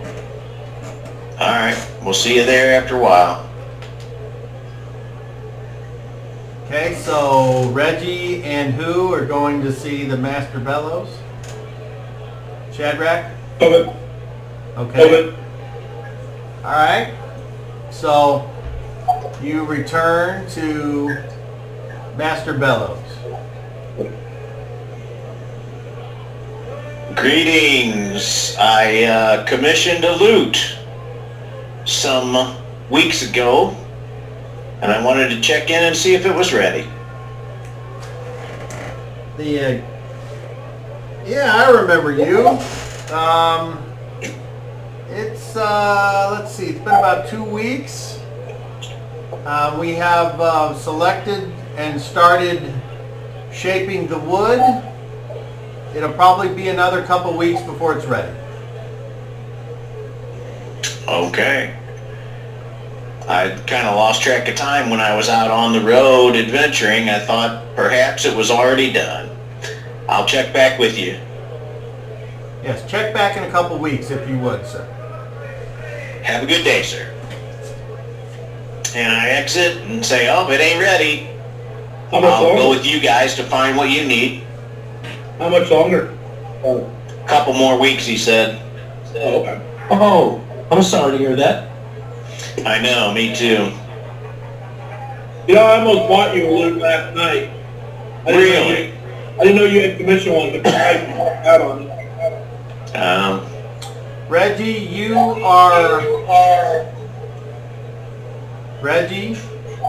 are aware that it takes a while to make this. So if I didn't make it clear that the time frame is what it is, then I apologize. No, you told me that it would be 3 weeks. I just thought that it had been that long already in our journeys. That's why I'm checking in. Unless you have a different amount of time written down, that's what I have. Okay, so then next you all go to the market. Yep. Yeah. Okay, and whatever it is you want to buy, it's book price. Well, we're looking for an herbalist shop. Is there one? I asked. There's not so much a shop as it is a stall. What are you looking to buy? With Chad. Yeah, I know. What are you looking to buy? Mistletoe and some mushrooms. Okay, you realize that you buying mistletoe is an affront to your god. You're supposed to harvest that at a certain time of the year. That's your responsibility being a druid. Everything else you can get for 2 golden coins. Can't hear you.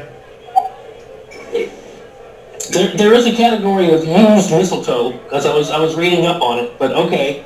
I'll buy, just like I said, a bunch of little herbal things to fill my bag. Correct. Which is basically okay. Okay, what else? That's all. We need to get healing, another healing kit for Flaggy.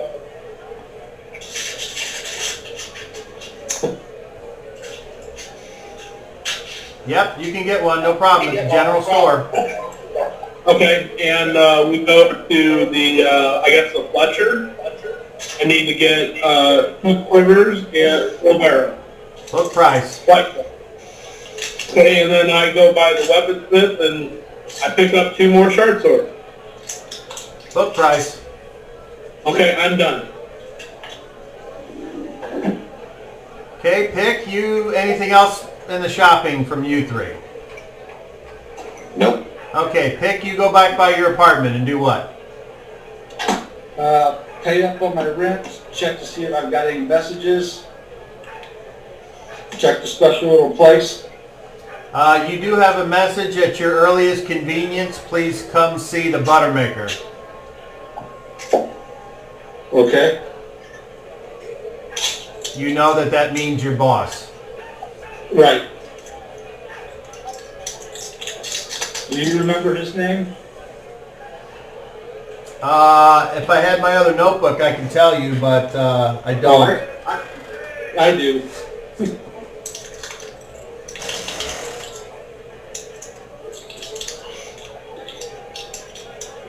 So I'll make my way in that direction.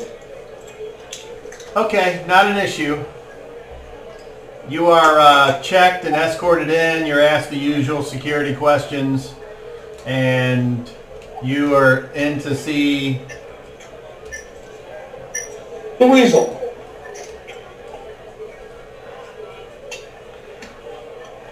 He says, "Have a seat there, boy. Have a seat. Can I get you some cheese? Perhaps a nice camembert? I'm fine, thank you. How about a glass of goat's milk? No. Makes the medicine go down a little easier, if you know what I mean." Yeah, but it talks back to me. And then just then 2 big guys step in the room behind you, and they kind of press you down into a chair. Do you resist? No. So, I heard you've been nosing around by a place where it's wet, with a crazy hill. Did I hear that correctly? Yes. You're busting my balls there. You're busting my balls.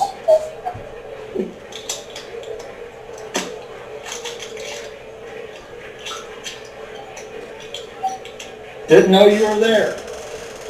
No. I wasn't there. But I got, how we say it, friends in low places.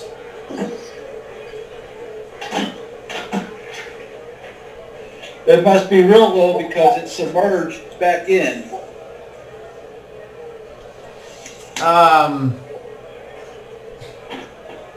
I ain't trying to tell you how to run your business there,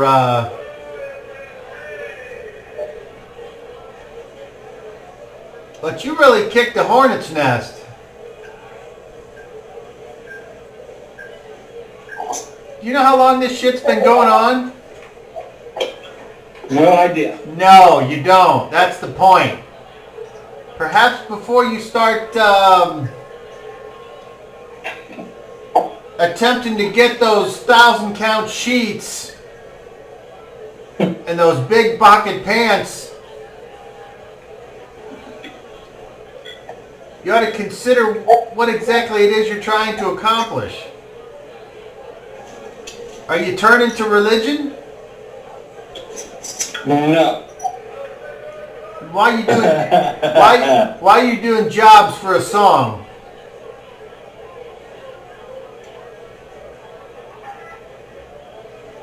Group I was with, that's what they wanted to do. They wanted to take the easy way and get the easy money. There ain't nothing easy about what you got yourself into there. That's what I tried to explain. They don't listen. This shit goes way up the chain. I'm talking way up the chain.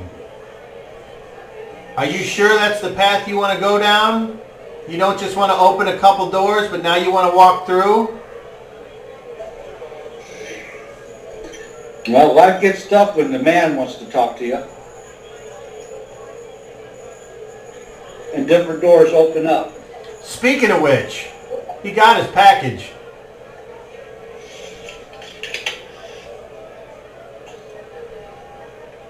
If you get a chance, I think you ought to find out what it is.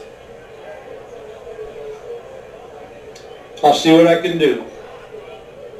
And I ain't telling you because I'm trying to tell you how to live your life there, Blackie. I'm trying to tell you this because I really don't want to have to train your replacement. You savvy? I got it. You know how much money I got invested in you? No, I certainly do not. Who taught you how to pick those locks? And then he kind of puts up, he goes like this. Does this ring any bells? They're friends of mine, personal friends. How do you think you ended up with such a cushy job? Somebody likes you there too.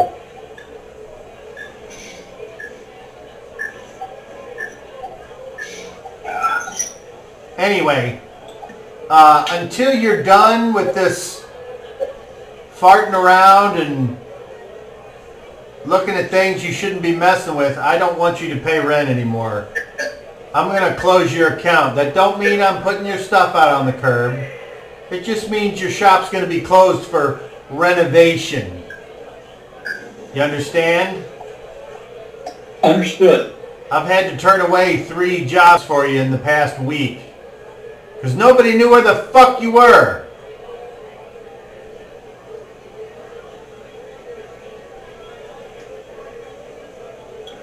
Now, Understood. if I thought you were some genius that could do more than shit and wipe your butt at the same time, maybe I would let you have an apprentice. But that's a lot, believe me. He says, now, come over here and give the Butterman a hug.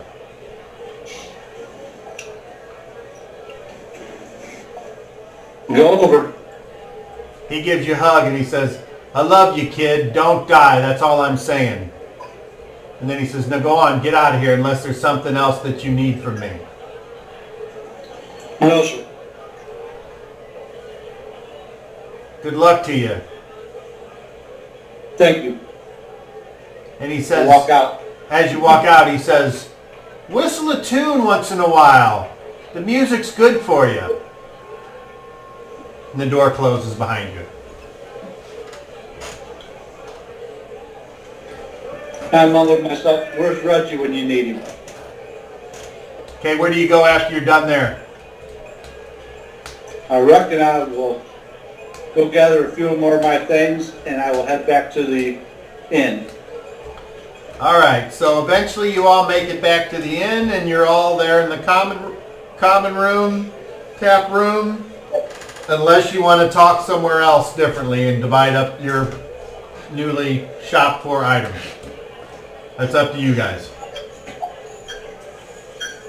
I'm staying with Vic, so I take stuff up to the room, and when I see Shad, I'll give him his pack of his healing pack supplies.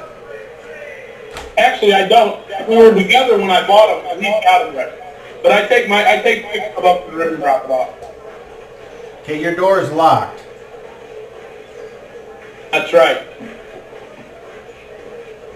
hang on to him until I see fit. I go downstairs, look, see if he's in the inn yet. If not, I wait for him at the table, at a table. Well, at some point you all get together, so there you are. Hey, toss me the key. I'll take your stuff up to the room for you. Okay, how much do I owe you? Don't worry about it. Okay. Seems to be a lot of that going on. Catchy.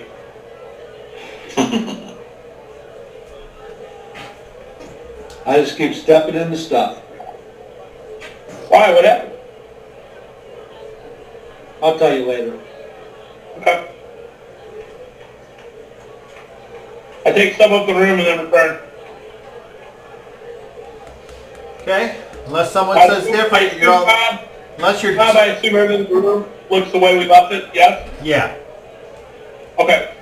Roll me observation.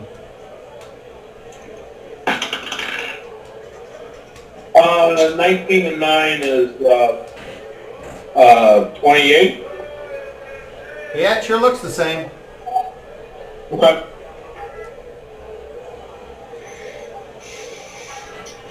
All right, so do you all partake of the dinner meal there at the inn, or do you go and retreat to your rooms, or do you just leave? What are you guys doing? I'll have dinner, sit around, Now have that's a drink. I eat with the group. All right, that's all done. It's now the evening. Anything? So, Mark, what, I didn't quite catch what he's offering on the proctor. I didn't quite catch what he was offering as payment to, I know he said in lieu of having a student, but I didn't, what's he offering? What did he say? I'm not really sure about that. I will have to wait until I see the contract to see what it is that he's going to offer. I mean, I really have no idea, honestly. Well, you did say that you wanted to do something to honor Flaggy's passing, so maybe this is a good chance for us to do that. At least get him the answers that he's looking for. I mean, I feel like we're responsible for letting mine one off in the market. But that's just my opinion. It doesn't mean everybody has to feel my way. But I do feel very badly for the guy. I mean, he wasn't our responsibility, particularly mine. You know, he died under it, so I'd like to do something to try to make him for it. Or, you know, that's just me. You know, he has to feel the way I do.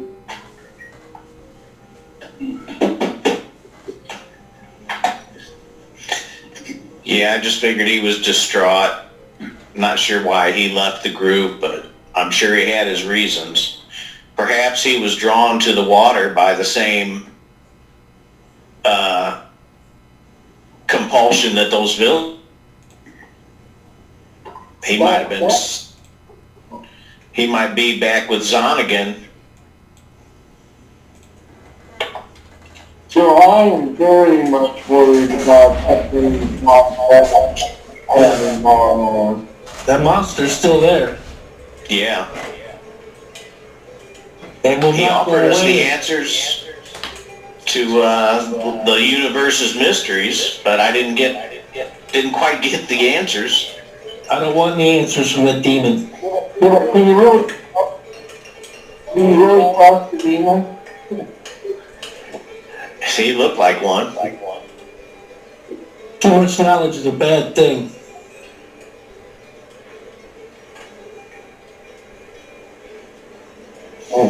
You might not like the questions.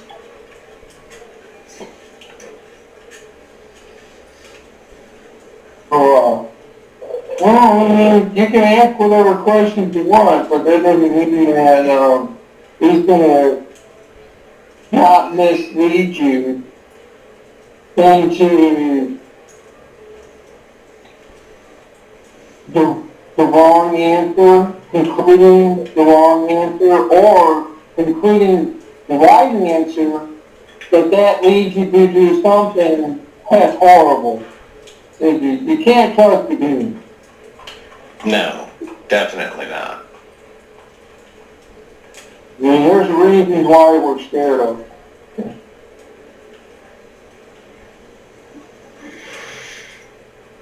Well, at least we have a general idea which way Rye's headed. We know the trail he took. Correction, we know that he went towards the water. If he hit the water, that's when we're fucked. Yeah, we know the general direction he took. I can also do a little bit of scrying when we get there, just to see if there's a good idea that we follow a trail or not. Yeah, that's all. Because if we're just hunting down one person, it shouldn't be difficult to do with our combined skills. Yeah, I found that having one person down can often be the hardest. Can you say that again, Dan? I can't understand you. I have found that hunting just one person down can be often the hardest thing to do. Groups are easier to track. One person not even trying to hide themselves can make it very difficult, especially when they have a head start on you.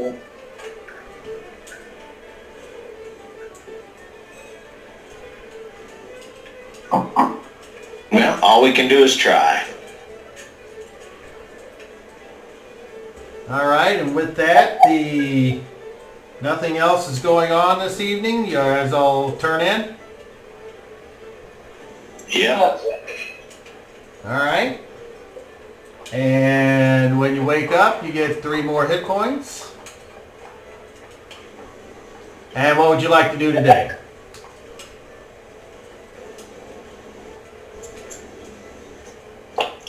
I guess we'll wait for you here, man. Go get your contract and see what happens. I'll be back then. And at that, I'm going to go to see the food stuff. All right. What are you taking with you? So,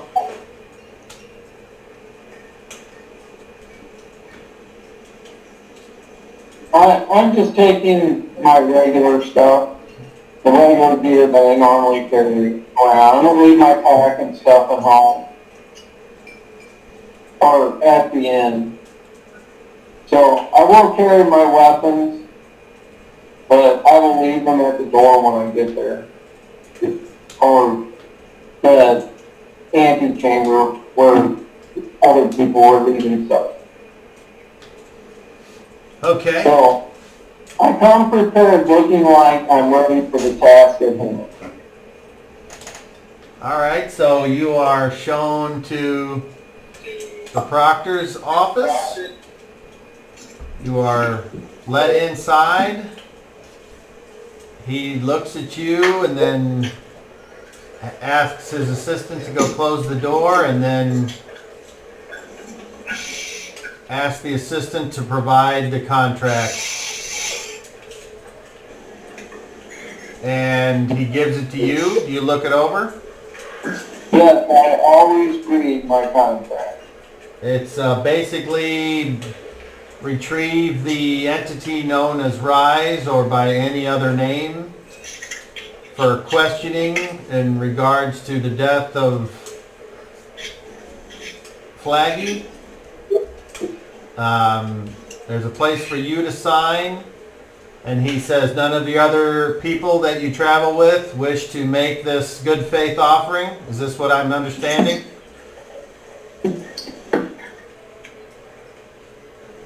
They're literally,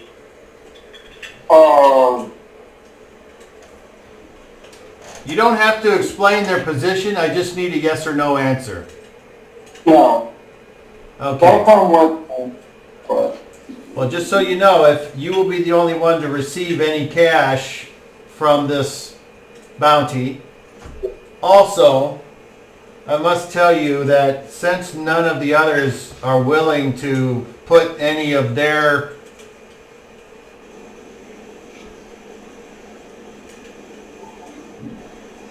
ideas or feelings into this written document, I'll have to hire other teams, and they will be given the same terms. So you should tell those that you travel with that if the other teams catch this individual, he will be caught and dealt with whether they like it or not. Do you understand that? yes. He says by them not agreeing to this contract, they have shown where their loyalty lies. I don't need to hear from your team anymore, only you. Know that I've also sent out word that there is to be no healing given to anyone in your group except for you, from any Church of the Blend or any monastery or anyone that represents our deity. And I've also given word to all of my relatives about this because, of course, they're going to attend a funeral with no body. I understand completely. And if you don't understand who my family is, that's on you.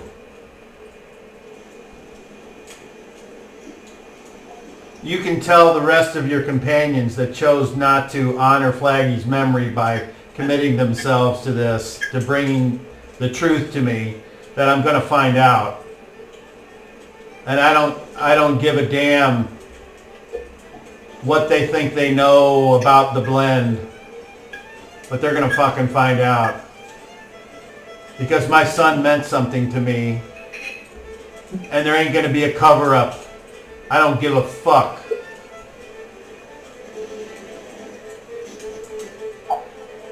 This is what you get. This is what you get when you don't care and you make it known. You get the same thing in return. The blend is all about karma, and you're going to get what you give. And now the guy's starting to cry, and he's like, sign the goddamn thing. I'll sign your contract. Now get out! I take my contract. And you're When done. I leave. What do you do now? I'm gonna go back to the inn. Roll a d12. Please get a 1. Please get a 1. Please get a 1. 4. Alright, you go back to the inn. Yeah. So when I read the contract, what were, other than the stipulations, what did it say was the reward or the completion of it? 1,000 gold. And the ability to stay within any building owned by the blend free of charge for as long as necessary.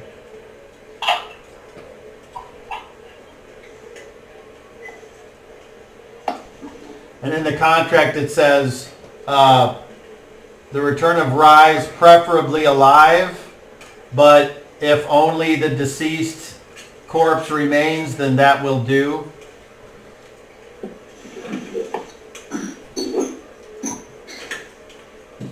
So it doesn't specify.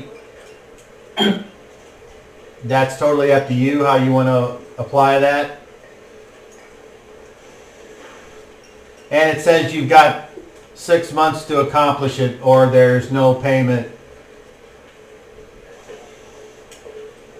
Okay. It also states that there will be 7 other teams searching for Rise, all with the same contract.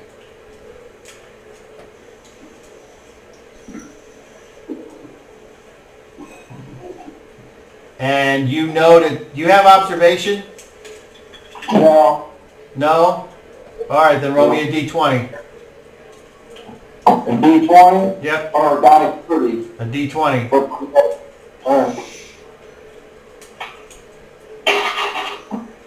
Nat 20. Alright, you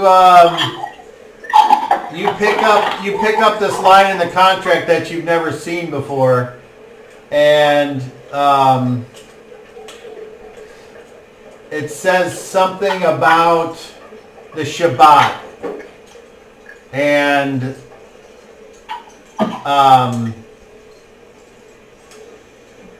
it says the Shabbat between the wardens is to apply for the duration of the contract. The Shabbat is a warning.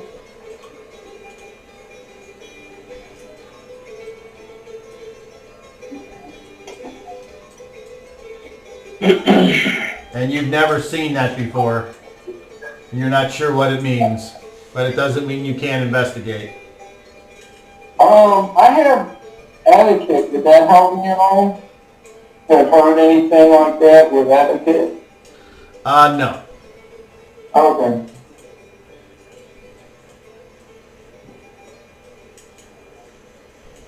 Alright, I'm gonna go to my guild then. Okay, you check in with the guild, the bounty hunters, and do what? So, is there somebody that deals with the contract or is everything else about contract? Yes, there is. So I'm gonna go to him. Her. And I'm gonna ask him about this. Okay, so you go to the Hunters Guild, and you ask Shirlene.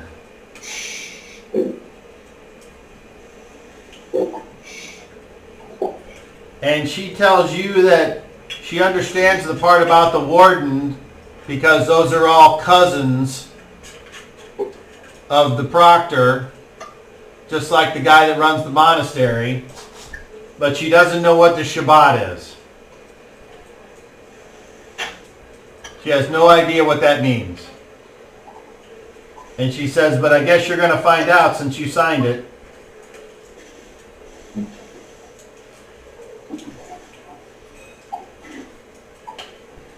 Alright. You would know who I might be able to go to find out about this, Shabbat. I guess you can go contact a lawyer. They might know. Other than that, if you want to go find some fucking idiot, I don't have any idea, man. Do you have a lawyer in mind, John? Well, considering I'm the lawyer that works for this guild, I don't know it, but that doesn't mean I know everything.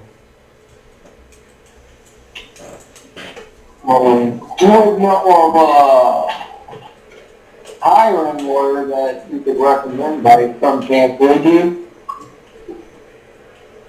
You'd have to go down to the scribes hall and find out. I don't know. That's not my area of expertise. Okay. Do I know where this scribes office is, or am I going to ask her for directions? You would have to ask to find out. Okay. Can you tell me where the scribe's office is, please? You go to the administration ward. Go to the big building. I'm sure they can help you. All right.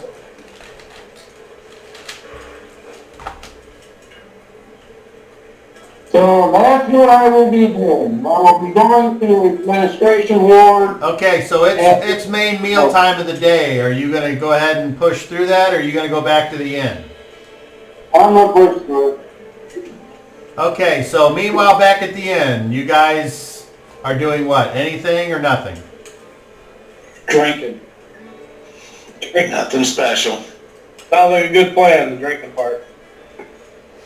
Okay. I want to ask Shadrach a question. Sir, do you by any chance have the ability to cast something that might tell us what happened to Rise or where Rise is or if Rise is in danger? Do you have anything that can help like that? Let me pray on it overnight, unless we're leaving sometime soon, but let me pray on it overnight, and I'll have something I think that might help. I think the closer we are to where we lost him, would probably be a better place for it. Okay. Remember, I've done this before. I can tell basically if it's a good thing or not, which the choice we're making. So, but I think I can improve on that slightly. But I need time. It might take all day to do it. So. Okay.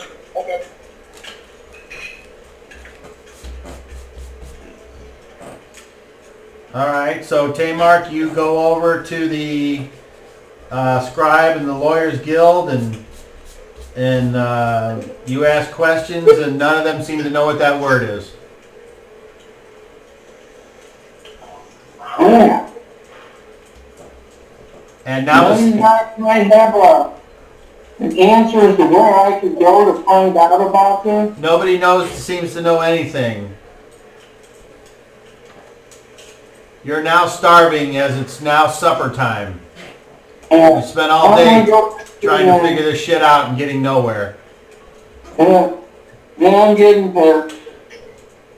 So I go back to the inn, and I'm gonna get something.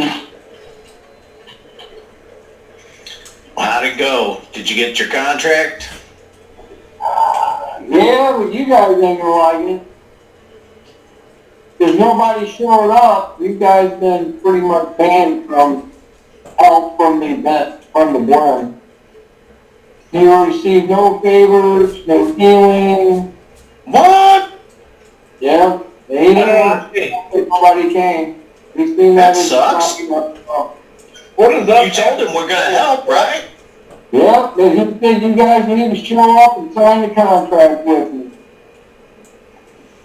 So you guys Well, that's fucked cut off from the church.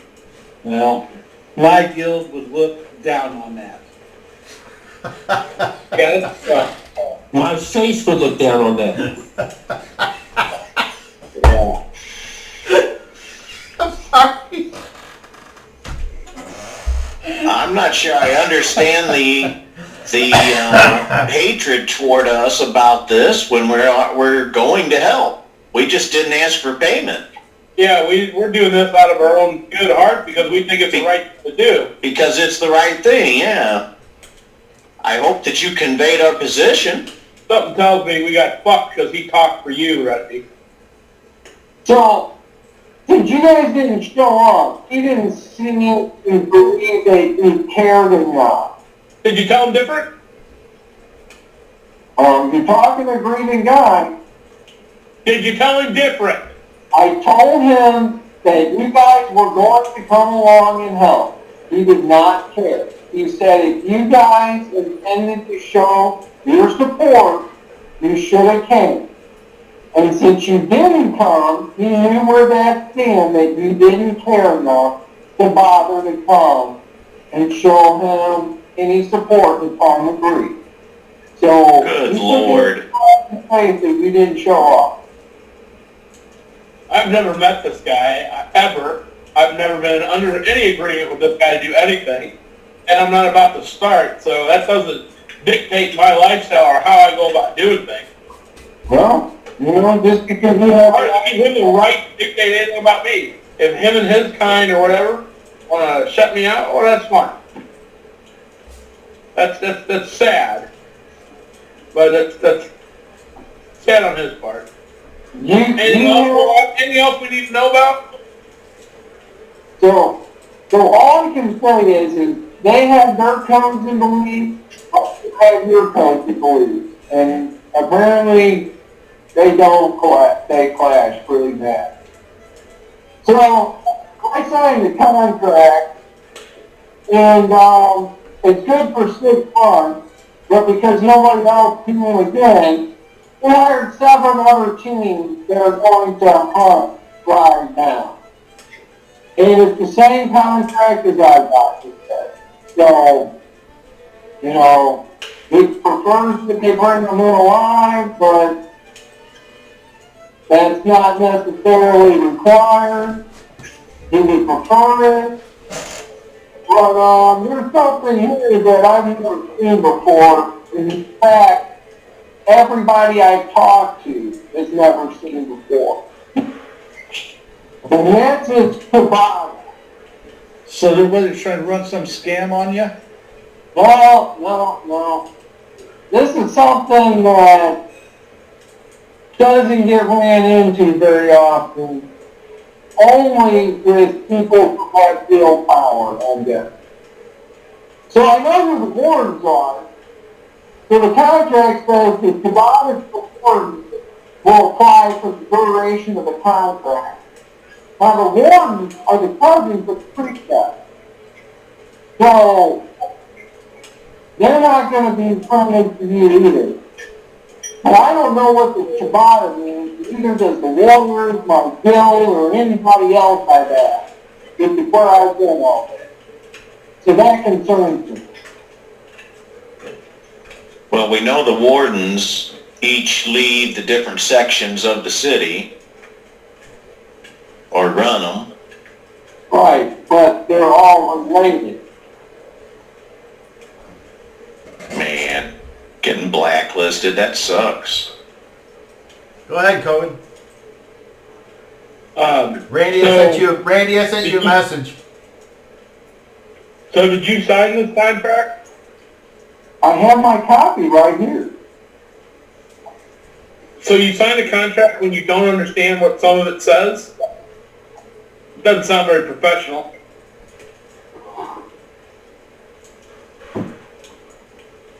I mean, hey, maybe that's the way you guys go about doing things in the big city, but sounds kind of bullshit to me.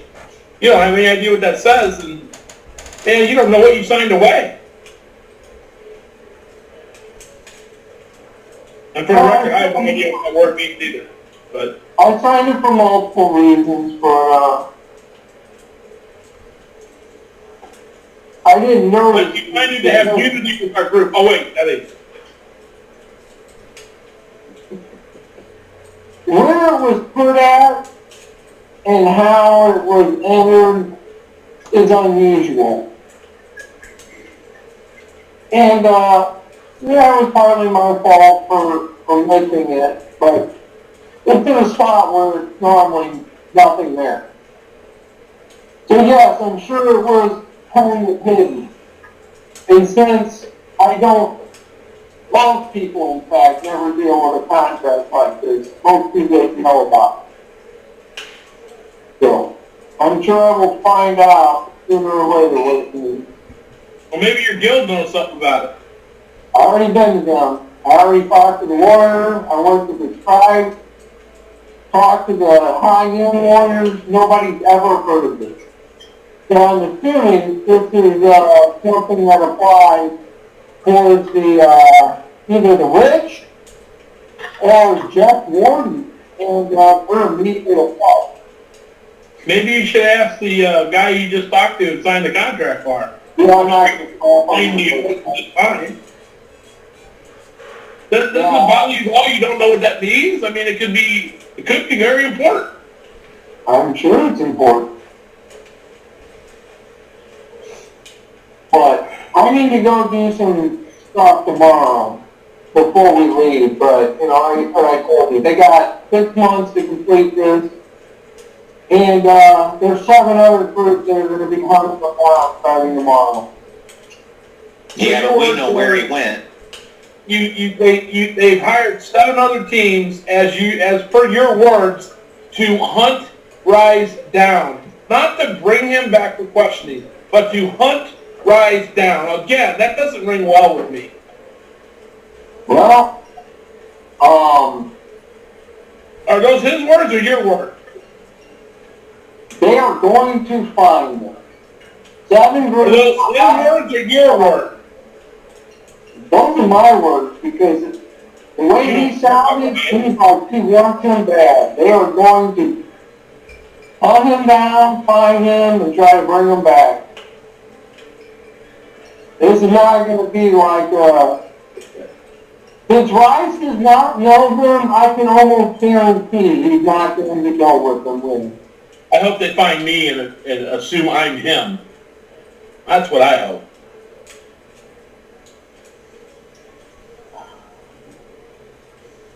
Why don't we just find him first? Sure. We have the advantage. And then what, turn him in? Feel free to call me Ryan whenever you want to call me Ryan.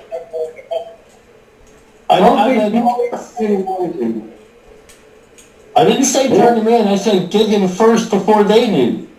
Yeah, I'm just saying, call me I Ryan. didn't say turn him in. Call me Ryan. And Wade, what Tamark said, if the Glen needs any help, we don't help. If they need to get hurt, we hurt them. Fair is fair. I agree. I didn't hear what you said. Okay. Hey, I didn't hear what you said. Can you repeat that? If that's the way the Glen wants to play, when we catch them, they get hurt, they get hurt. You want to sign a contract over that, boys?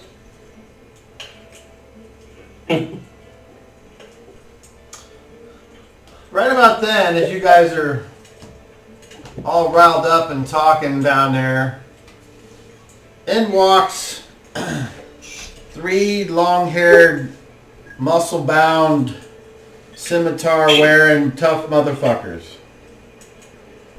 You did this already once. God. This is a different end. And the one looks over and he says, "Well, fancy meeting you boys here. Duster, what's new?" And they pull up a chair and a table right next to you guys. They sit down and clank their scimitars up on the table. The one's talking to you, his scimitars are oversized like the ones in the Three Stooges. They got these very wide leather fur trimmed belts with all these notches on them. Big leather boots. Shirts with no sleeves showing off their muscles. Long hair. One of them's hair, though, is kind of short. It says, "What's new, Duster?" Nothing. Can I buy you boys a drink? "Well, if you want, but we can't stay long. We just wanted to see if Rise was with you. We thought we'd make quick work of it, but I guess we're going to have to go hunting." We haven't seen Rise in quite some time. "Well, I don't feel like there's any harm in telling you. But you might be seeing him soon." Good to know. "Good luck to you." And they leave. You too.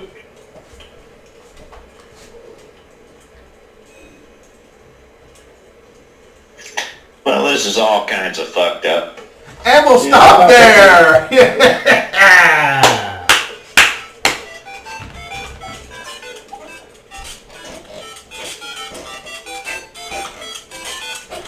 Cobb loves this game. Everything's so fucked up. Mario's jumping on his dick, and that's all he has to say. Oh.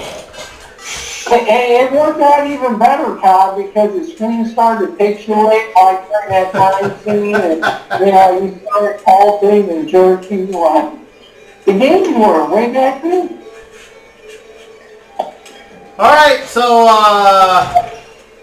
does anyone have any final words before we wrap this up? Well, I have something to say after you wrap it up, so everybody stay on for me. I thought the proctor was a nice guy. Yeah. The abbot. Hey, I bet. The abbot is at the monastery. This is the proctor. Is at the temple. Yeah. And then yeah. I didn't underneath, expect it to. underneath the Proctor is the Praetor, and you have dealt with him very briefly in the past. He was the one that originally was talking when somebody was brought in that I forget who it was hurt bad the first time. We brought Shadrick in, he was near death. Okay. We dropped him off at the temple. All right, well, that's all I got. Goodbye. All right, just see you guys. But all right, just to share with you guys, at a couple games ago, after Rise killed accidentally Flaggy, what Chris told me outside was that wasn't supposed to happen. This is to give you an idea of what was going through Chris' mind. Chris was trying to hurry him up because Chris decided he was going to, this was going to be the next order he writes, was going to be where he takes Flaggy under his wing and teaches him about the world and is going to take a liking to it where he wants to protect him like a father. And that was the whole point of him running out there. It was all about Flaggy. And then the rock falls on him. And that's a time. Yeah, don't count your chickens before they hatch, man. Isn't it fucked up how things just never go as you planned it? Yeah, like this game. In any game. What game have we played and that went the way that we wanted it? That's Never. true. Well, look at what a couple games ago we rolled double 16s for reinforcements. Yeah, we were expected to die right then and there. We should have died that day. Hey, Sean, don't you remember the Temple of Elemental Evil when Percival just went apeshit with that trap and killed 3 people? Killed me, killed him, and everybody else got enslaved. You remember that? Wasn't supposed to go that way. Yeah, I do remember. It was, Brian Brown told me, he said that they're rewriting some of the old modules for 5th edition, and they're redoing Temple of Elemental Evil is one of them. They're rewriting for 5th edition rules. They've done it like 3 or 4 times because it's a classic. They've written a new 5th edition thing for Raven's Law. That's the new one. Yeah. And it's like $60 for the book, but it covers the whole territory and all in 5th edition rules. Well, I know even Ravenloft, they made that for every revision they had. Oh, did they? Yeah, Ravenloft's been around a bunch of times, yeah. Every revision they had, Because Ravenloft